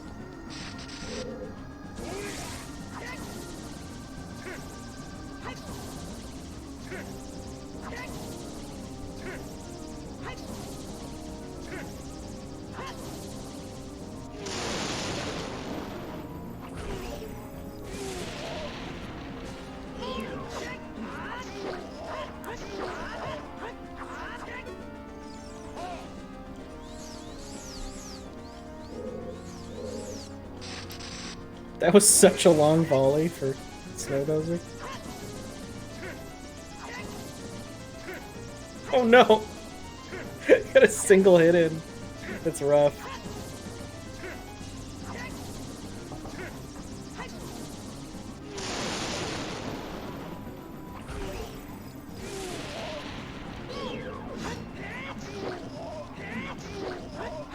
Two jump slashes is pretty good. Yep, 2 jump slashes is good.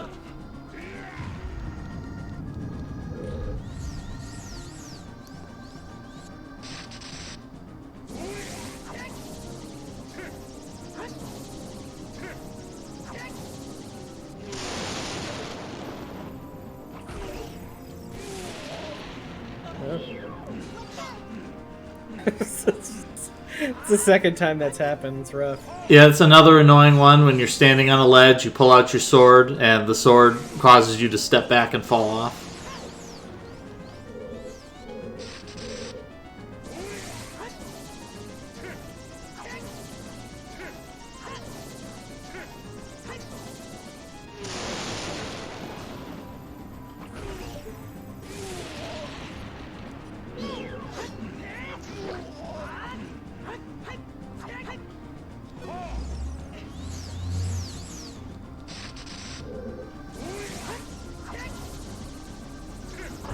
Yeah, the thing about the hammer is that you really never need to use it.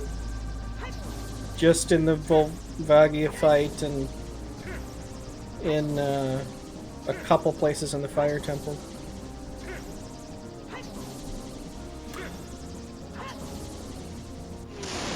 And it's not like very effective in combat compared to the swords you have.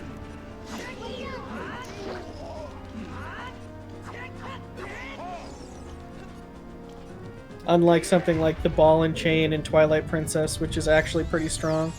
The Ball and Chain is godly.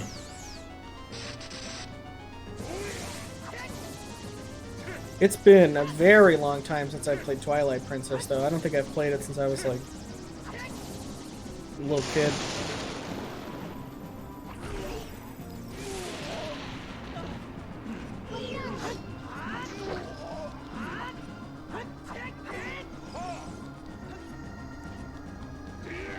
Might be a fun one to revisit.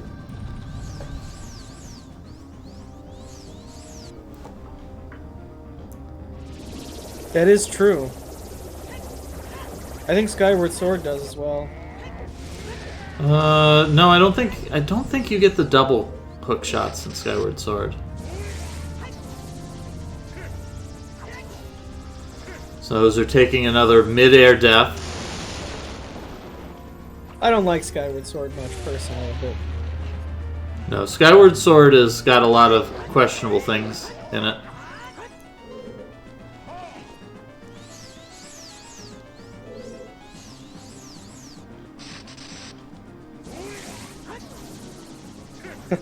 that is true. I just something about Skyward Sword. It's a little too linear. It's a little too annoying how much Fee tells you. Fee is awful. especially because like she doesn't have any personality, but she insists on repeating everything that everybody tells you. So like you open the chest, it's like, oh, well, here's this weapon, push this button to use it, and use it whenever you see this. And then Fee's like, oh, you just got that weapon, you should push this button to use it, and use it whenever you see this. Another thing about Skyward Sword is that it, I feel like after Twilight or after Ocarina of Time, they got into a pattern of, to get to the dungeon you have to do something, and that there's like some kind of a mini game you have to do to get to the next dungeon. And Skyward Sword took that to an incredible extreme, that like all of the dungeons take really a long time to do whatever the optional content or whatever the mandatory mini game is between dungeons. And then after you've done like all 6 dungeons, then there's another round of go to each area and do another thing that just takes forever. One thing I will say is that there's like a Minesweeper style mini game called Thrill Digger. Thrill Digger's a lot of fun. That's basically the one thing that I like about Skyward Sword. Oh no, Snow Dozer got a volley, and he missed it. Some of the bosses are cool. No, there's a lot of parts that are really fun. Some of the bosses are cool. Some of the dungeons are great, especially the desert dungeons. Everything in the desert is great. Yeah. That area is so great. It's also really weird how late you get the bow and arrow in that game. Oh, yeah. Yeah, I never really thought about that.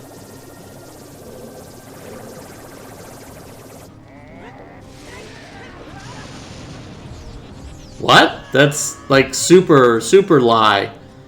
It has a sequence of mandatory stealth segments, and then there's a bonus minigame stealth segment. I guess there is always stealth segments in 3D Zelda games. Never really thought about that. Every Zelda is a stealth game.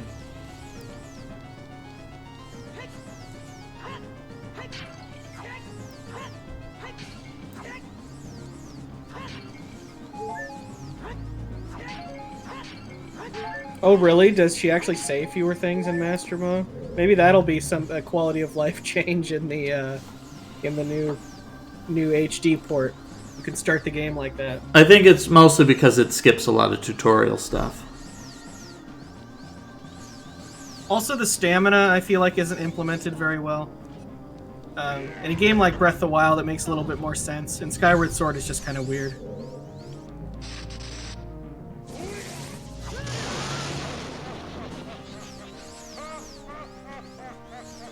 Man, both these guys are so close.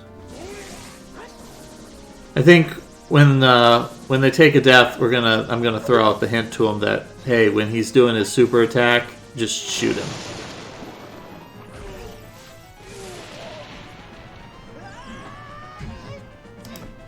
Well, to be fair, this is the hardest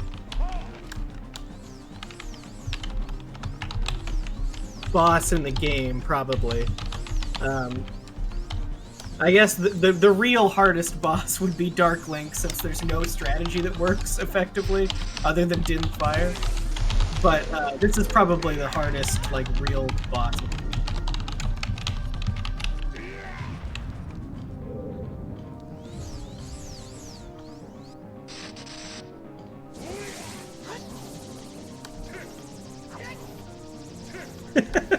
It's Maurice.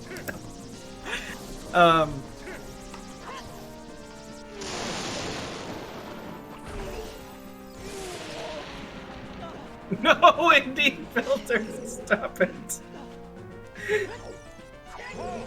It's like the 10th time.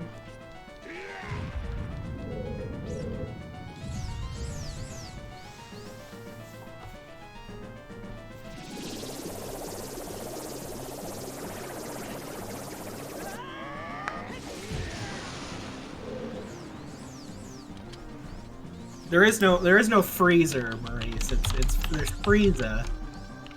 I think Freezer is the Japanese name. Oh, I see.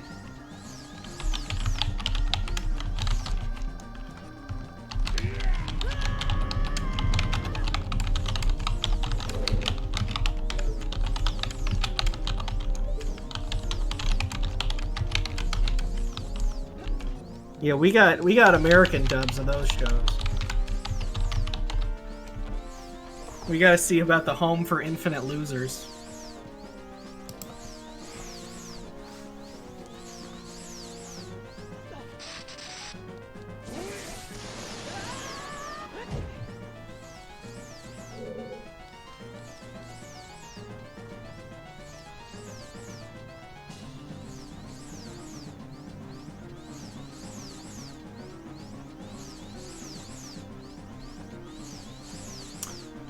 So it was this fairy has run away.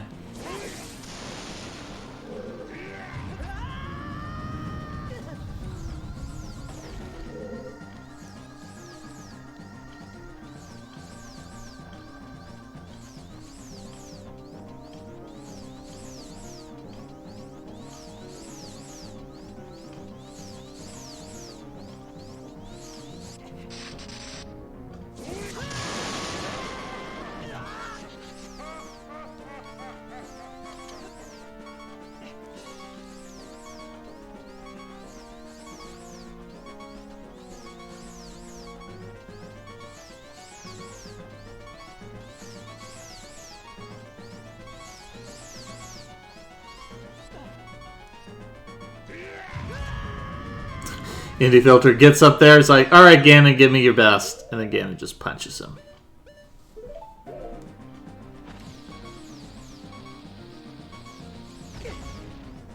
Bombs are gonna take forever.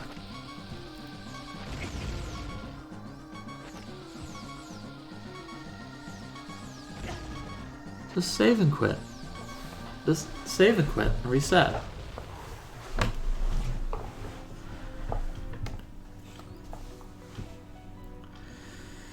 Alright, Indie Filter's gonna go grab some fairies. It's gonna do it, and this is gonna be the time. This is the run.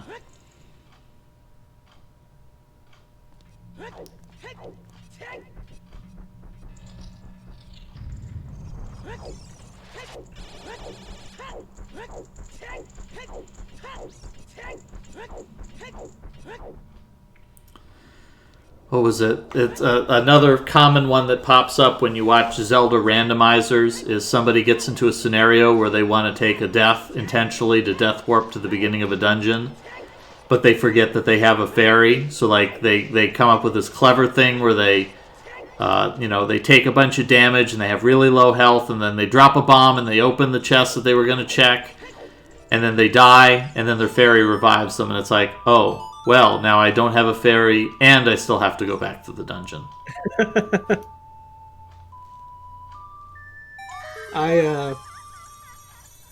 I'm doing this thing where I'm playing through all the GameCube exclusive games, and I have Master Quest on there since it's exclusive to the GameCube, and I haven't played it before, so I'll be playing Master Quest at some point. Okay. Wonder how different it is from this. I've heard it's harder in the dungeons, at least. Yes.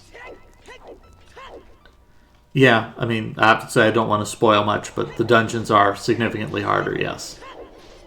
Are they entirely different designed, or is it just the same rooms with, like, more enemies? They couldn't change the room geometry, but they can change all the actors. So the dungeons are completely different, but only by rearranging the actors in the dungeons. Got it. That makes sense. It's like a ROM hack. Yeah, when you get to it, you'll notice right away, but Jabu Jabu's dungeon where you notice that they really started getting weird.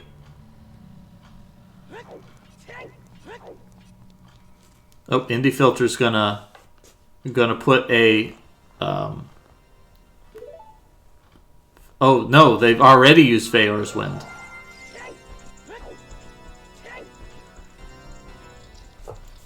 But yeah, don't want to spoil much, but yes, the dungeons are very different. The overworld is exactly the same. Okay.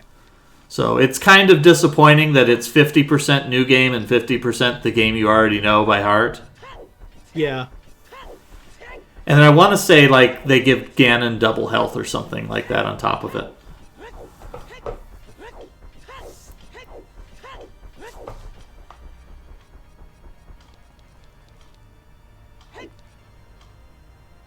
Well, the C stick is weird enough. I guess you might not mess up too much on C button inputs on a C stick. Yeah, it does seem that just attacking and not worrying about the jump slashes, you get at least 3, which is more than a single jump slash, so it's probably not worth going for 2 jump slashes. I mean, seems like it never actually happens for Indy. Yeah, the jump slashes are only like you've really nailed down the pattern. And it could be one of those where you're playing the long game, that you're going to practice them on your first few fights, so when you get the real serious fight, yeah, then you're going to jump slash.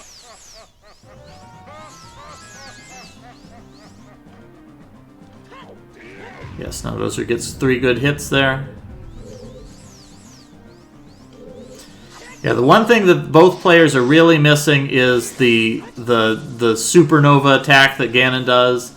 That, you know, he's really vulnerable there. That's when you nuke him with your light arrows.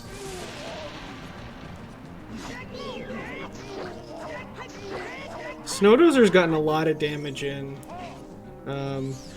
Although Ganondorf has a lot of health.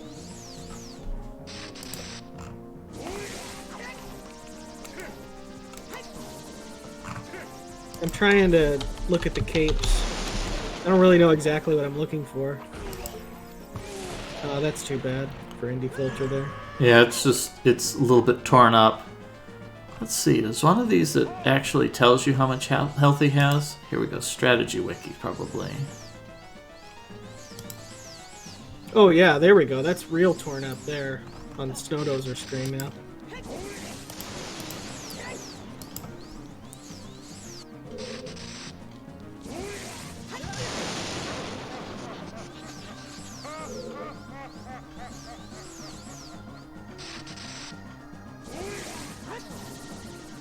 Yeah, I think Snowdozer's only 1 or 2 cycles away from finishing this.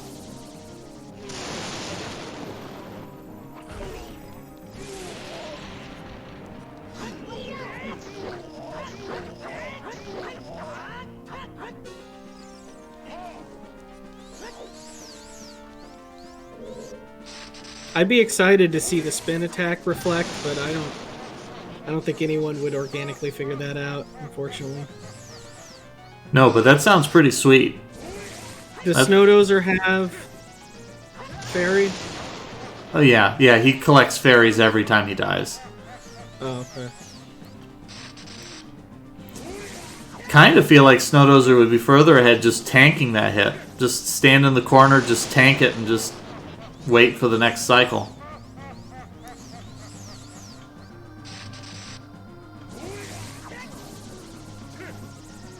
I think if Snowdozer gets this volley, that could be the fight.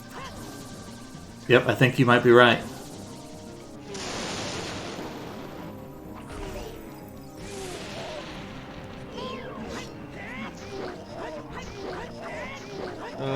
Nope. One Close, more. though. It's gotta be close.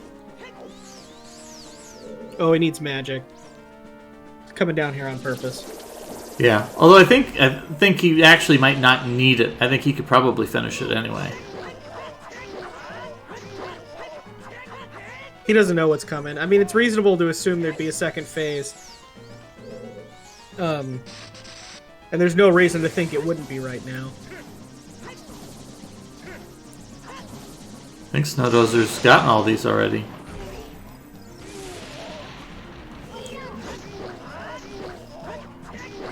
Oh, this also came up. You might know this, Sir Nico. You know a lot of things. Do you know why boss is the preferred term for a big, strong video game enemy? Where did that come from? I mean, do you know an answer and you're asking if I know it too? I'm sure that's something I could look up. I never I was thinking about it when I was playing this because it had the boss key, and I was like, why did people start saying boss? Yeah, I think it's just a term that popped up, and whoa.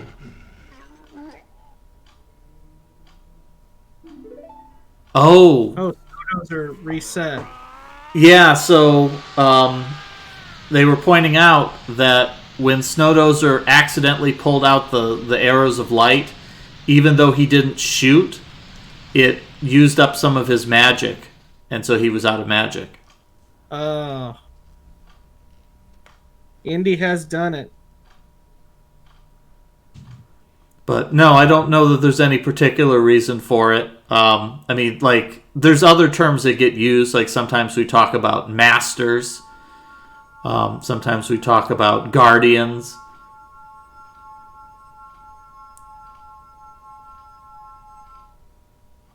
The origin has no readily traced origin, though Nintendo Power magazine is credited with popularizing the term around 1988.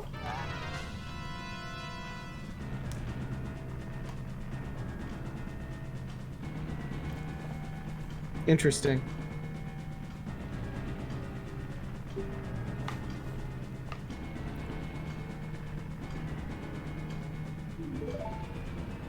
It's so just normal now.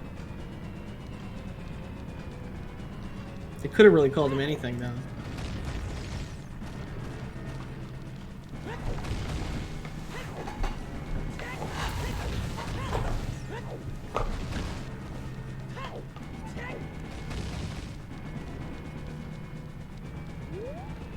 Zelda's kind of slow. Uh-oh. Piracy? No, the piracy, she moves. In the pirate version, she moves like she's opening the door. She raises her hands, and then the door just doesn't open, and then she runs through it anyway. I see.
Never heard this term. I'm still looking at the boss Wikipedia page. It says Foozle describes a cliche final boss that exists only to act as the final problem before a player can complete the game. Never once heard that term. Snowdozer using the hover boots is actually really useful during the Ganon fight. He's actually being real smart there. Also, thank you Twitch Plays Zelda Games for the 100 bits donation. Apparently a real fan of Zelda games.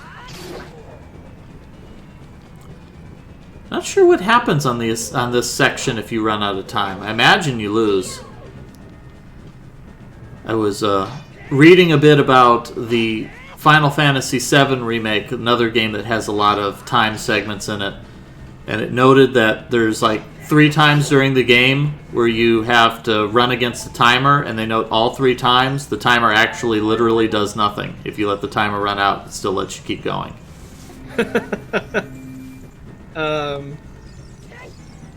Yeah, that makes some sense. I mean, in this, hopefully it wouldn't be... as long as you wouldn't have to do the Ganondorf fight again, wouldn't be very punishing. In something like Super Metroid, although I can't imagine actually failing that escape. I'm sure people have. Yeah. You'd have to redo the fight. Yep. Yeah, Super Metroid is for keeps. Yeah, I don't know why that redead is there. That's probably the weirdest part of this escape sequence, is that there's just a random redead on this bridge.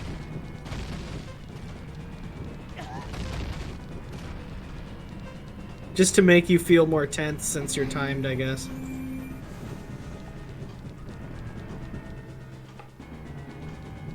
There it is!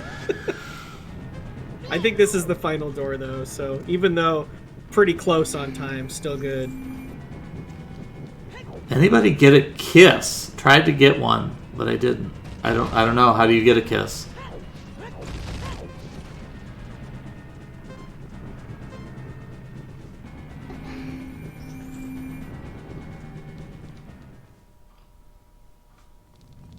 Nice. I mean, it always blows up right when you exit the room. You get stuck between Zelda and the door.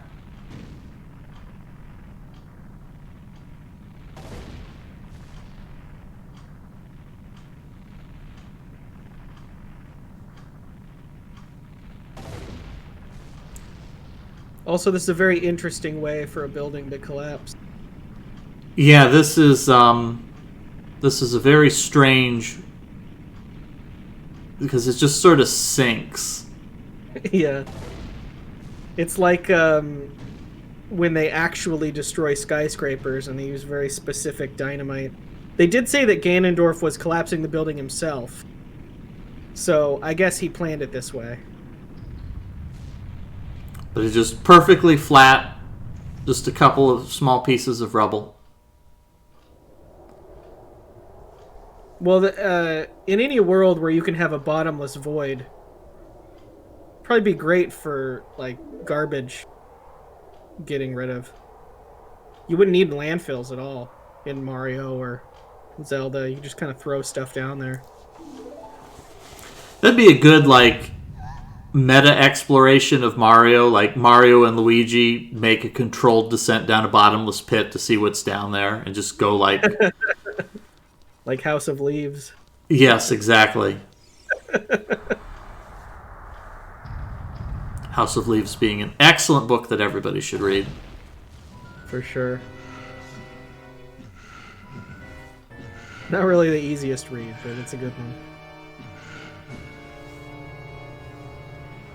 And of course, it's confusing when you tell all your friends that you're a fan of ergodic fiction, and they're like, "You like what kind of books now?" I don't know too many other examples. I guess there probably is quite a bit out there. Not too much. Choose an adventure books are probably the most obvious example.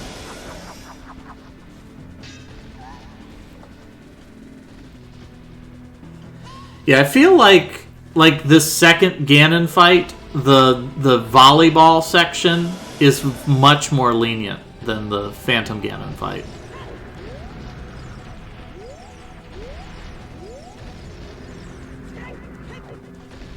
Yeah, well, it goes slower. It doesn't speed up as you hit it. Ooh, it will speed up when you attack it, which is something new that I learned today. But I think Snowdozer got 6 hits that cycle. It's a really good cycle. Really? Ooh. Oh, is there a stun lock? Nice! Beautiful fight there! Oh, that was godlike! No fairies, no nothing. That was godlike. He is in perfect shape for finishing this.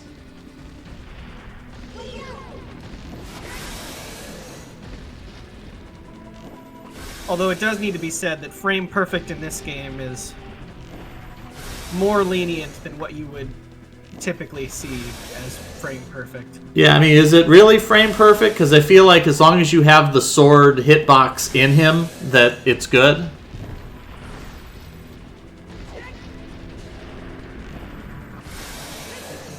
No. Don't unequip light arrows, or it's gonna yell at you every time you try and shoot one. Bonk. Yeah, I think if he lures Ganon to smash some of these, they just have a pile of stuff. Yeah, there was fairies in in one of them in one of the fights. In Puver King's fight, I think. Oh yeah, this game runs at Yeah. 20 FPS, so... Well, 20, it's variable, but yes, it's around 20.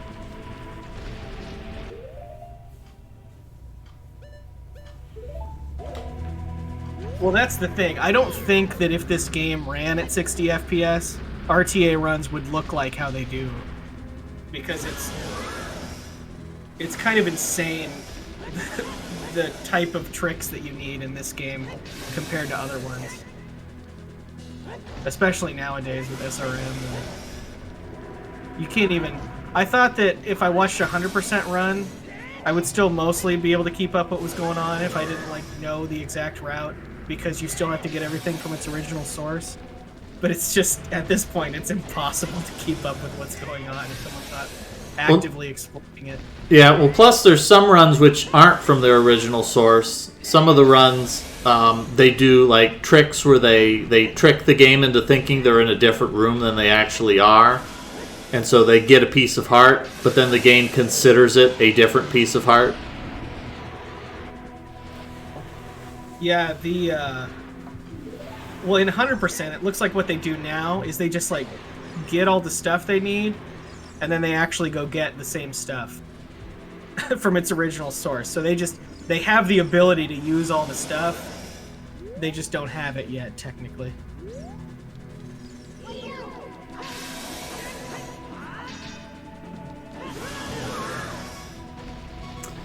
Alright, I'm not sure what Indie Filter's fairy situation is.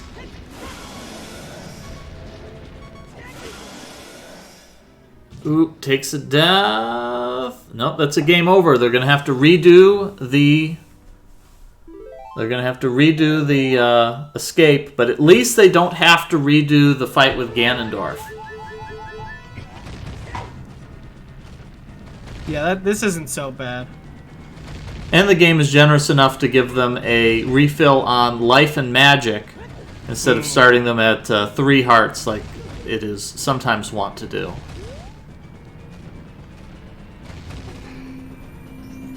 Yeah, I don't think we're going to see a failed escape. I don't think I've ever seen a failed escape.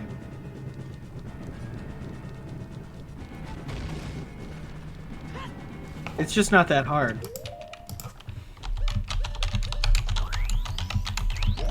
Stalfos are probably some of the most annoying enemies they could have put there, though, because of how often they defend.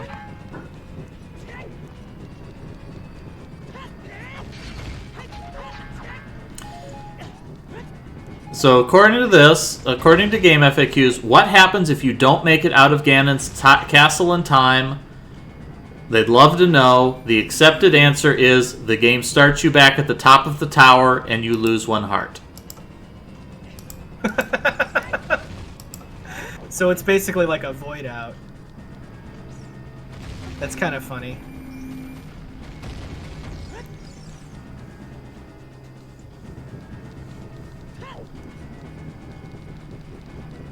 I guess that makes sense because that's already a function of the game's engine. They just sort of tied it to something that already exists. There's not really any other scenario where you just game over for no reason without losing all your health. Yeah. I mean, I think if they redid it in modern times, they'd go for an old non-standard ending, you know, of the castle collapsing and showing a cutscene of the outside or something like that. Right. Everyone in Hyrule weeping. I guess they wouldn't know. Yeah, I mean, basically everybody in Hyrule is just hanging out in Kakariko Village, and they're all like, "Yeah, this sucks. Oh well, Ganon rules the world."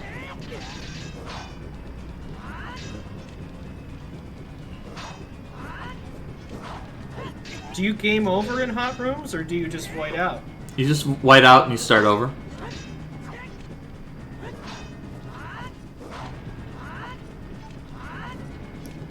At least I'm pretty sure that's what it is.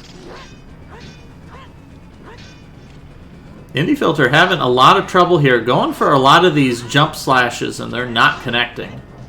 Stealthos are super annoying because you literally can't attack them if you're targeting them, at least, unless they choose to attack. We could see a failed escape here. I don't think Indy has enough time. Yeah, he's pretty low on time now. Oh, there's the kill. Only of one of them. I didn't realize that. Definitely not enough time. I thought they were both dead. I thought that they were. That's weird. Did a third one spawn? I think there's one area in the game where the Staphos respawns if you don't kill the other one fast enough. So it could be one of those again. I like there where Zelda, like, there's the ledge, and Zelda just scoots down it. Like, there's no jump or anything like that. She just scoots down. Okay, yeah, TPC backing me up. The Staphos will respawn if you go too slow.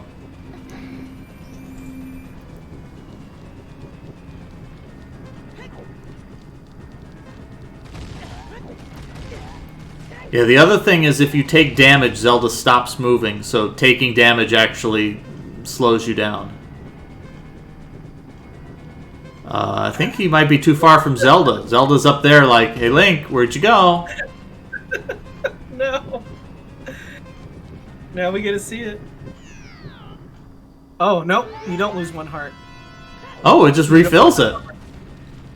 You just started over. Okay, well that's anticlimactic. Can't believe GameFAQs was wrong. I can. A bad correctness. Game FAQs has some questionable content, although it's nowhere near a Brady Games guide for the level of just being wrong about everything. I'm not familiar with Grady Games. Brady Games? Strategy guides? Yeah, they'd make strategy guides for RPGs, and like a lot of times it just have stuff that's just totally wrong. Like notoriously, the Breath of Fire guide be like, yeah, here's all these things that you get the Guts ability to do, and it's all these things that you get. Like Guts in Breath of Fire 2 is worthless. It literally is referenced by nothing in the game.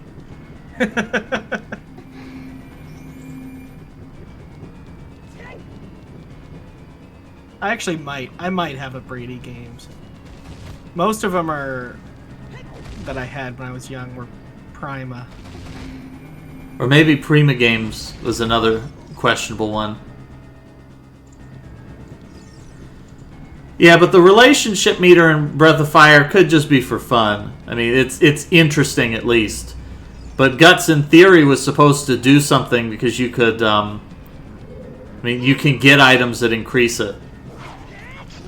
Well, I always assumed that the official guides that they sold in a store were written by people who were in contact with the devs. Because I didn't think they would pay someone to figure out all the stats of it. Yes, I think you're right.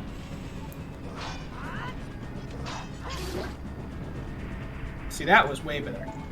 Not going to run out of time here, even close to it. Yeah, Snow Dozer needs to do some side hops here. He's struggling to get around Ganon with just scooting.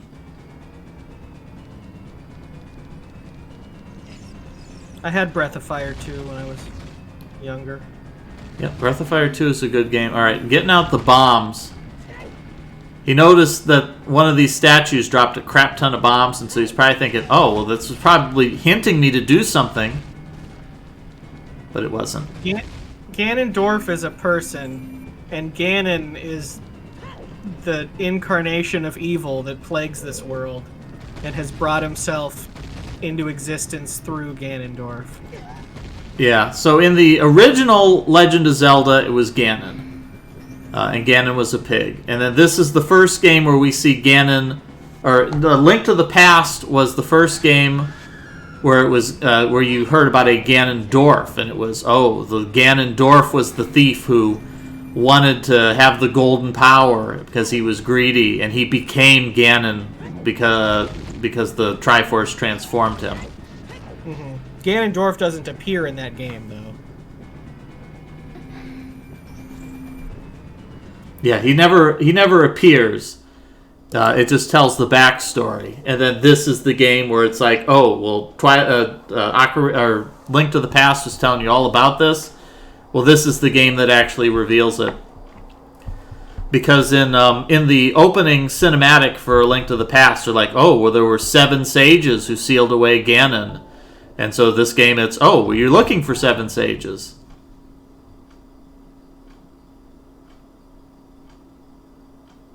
But then Ganondorf, I guess, he was probably just really popular. And then he started to appear in other later Zelda games. In my opinion, a little less sensically. But he's there. He's in Wind Waker and Twilight Princess. Although I liked the Wind Waker iteration of him. It was kind of clever. Yeah, that's true. I mean, he is intimidating. Twilight Princess is a little weird because he just kind of isn't there, and then all of a sudden he is. Yeah, Snow Dozer is having a great deal of difficulty with this. He needs to do side hops, or he just needs to roll through Ganon's legs. One of those would be a solution here. Nice. There we go. There's the leg roll. Not to be confused with egg rolls. Which are delicious. Alright, he may have it. This may be Snow Dozer gets it. Yeah, because now that he's got this strategy of just running through Ganon's legs, he's getting lots of hits. And just blocking everything, too. Ganon's got these gigantic, 10-foot long swords, and you just block it with your shield. Wow, yeah, I didn't realize you could just block these. I always just tried to dodge them. I think it throws you off because you fought the Iron Knuckles, and the Iron Knuckle you can't block. Yeah. Alright, here it is. Just one more button press, and Snow Dozer's got it. He's just got to do the STE, the slow time event, because it's not going anywhere fast. Oh, okay. Indie Filter's now moving on to the second phase.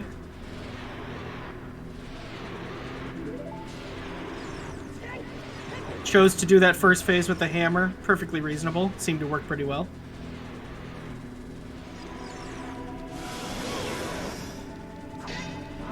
Equip the sword! Just stab him! Equip the sword! Just stab him! What are you doing? Just stab him! Oh my god, okay. I guess he did have it equipped. I just assumed he did. Yeah, it's automatically equipped. I think maybe he was like expecting he had to do something really fancy and complicated here.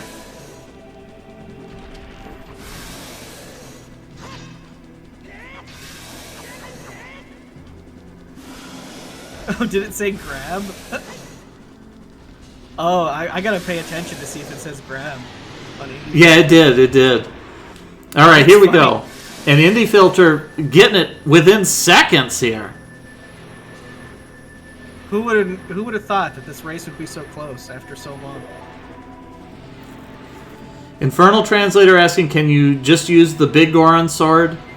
I think you have to use the Master Sword. There's something you have to switch it. Because I know you can't finish it all with just the Big Goron sword. You can get him close, but it doesn't finish. And there it is. There is the second dot done. So we had Snow Dozer finish with an SRL time of 4 hours, 54 minutes, and 38 seconds. And we had Indie Filter finish in 5th place with an SRL time of 4 hours, 55 minutes, and 31 seconds. Less than a minute. So that's a 5-hour-long race, and 2 players finished within less than a minute of each other. That's an excellent performance there. And so that's it. We have done it. We have completed Ocarina of Time for the Nintendo 64. A legendary game that now each of these players has under their belt. They know the game now. They know all of the trials. They know all of the tribulations. They understand all of the puzzles, and they've discovered a number of additional challenges that perhaps we didn't notice as children when we played this game and managed to get through. Mm-hmm. So that brings us to the end of this blind segmented race. This has been 9 weeks that we've done this. This has been over 2 months, but we've reached the end here and we have completed it. So hopefully everybody enjoyed themselves, and we'll be looking out for our next adventures here on the Mystery Funhouse channel. So we've got we've talked about it before, but we'll give you one more recap here. This is Mystery Funhouse. We do blind races. That is what we do here.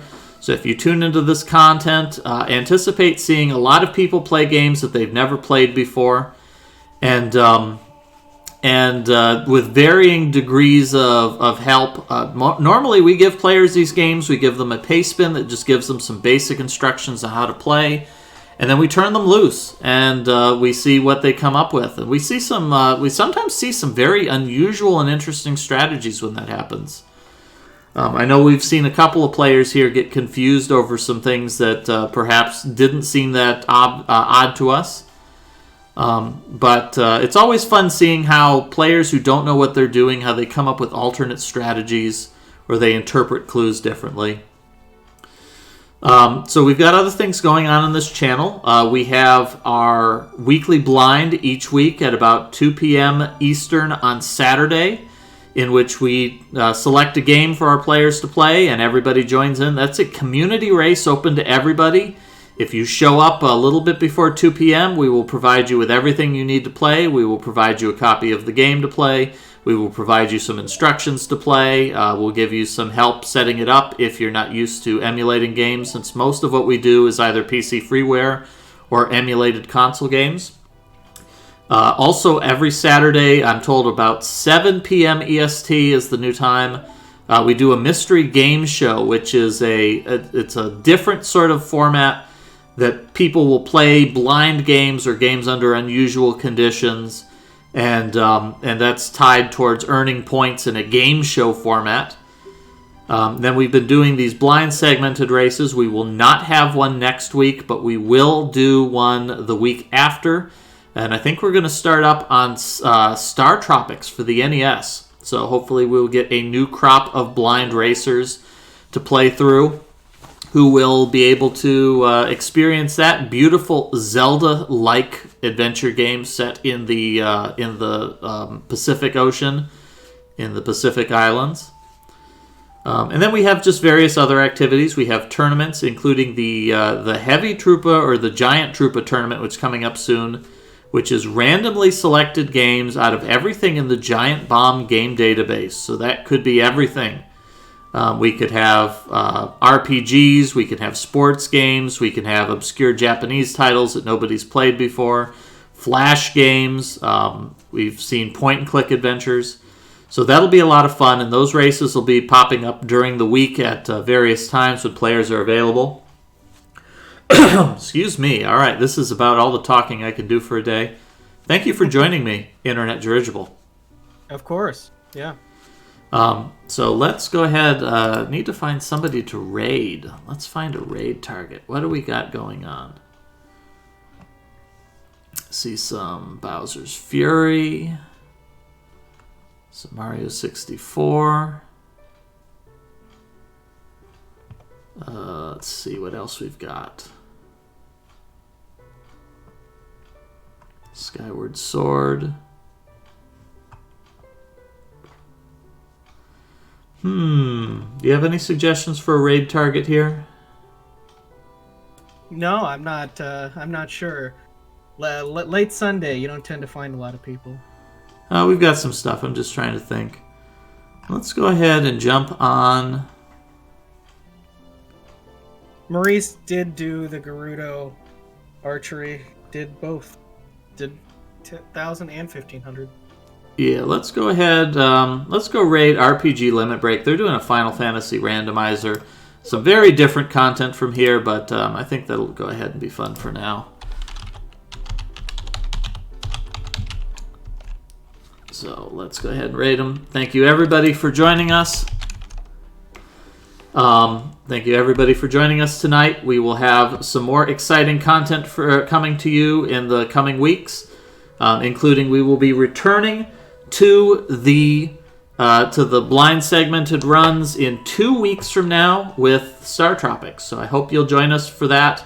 And if you're blind to that game, we'll hope that you'll join us in that race. All you got to do is join the Discord, and we will provide everything you need to get involved. We'll teach you how to use the SRL, and we will get you a copy of the game and let you play along. So thank you, everybody, for joining us here on Mystery Funhouse. We hope you'll join us again soon. Have a good night, and have a good weekend. Bye, everyone. Phew, all right. I think we're done.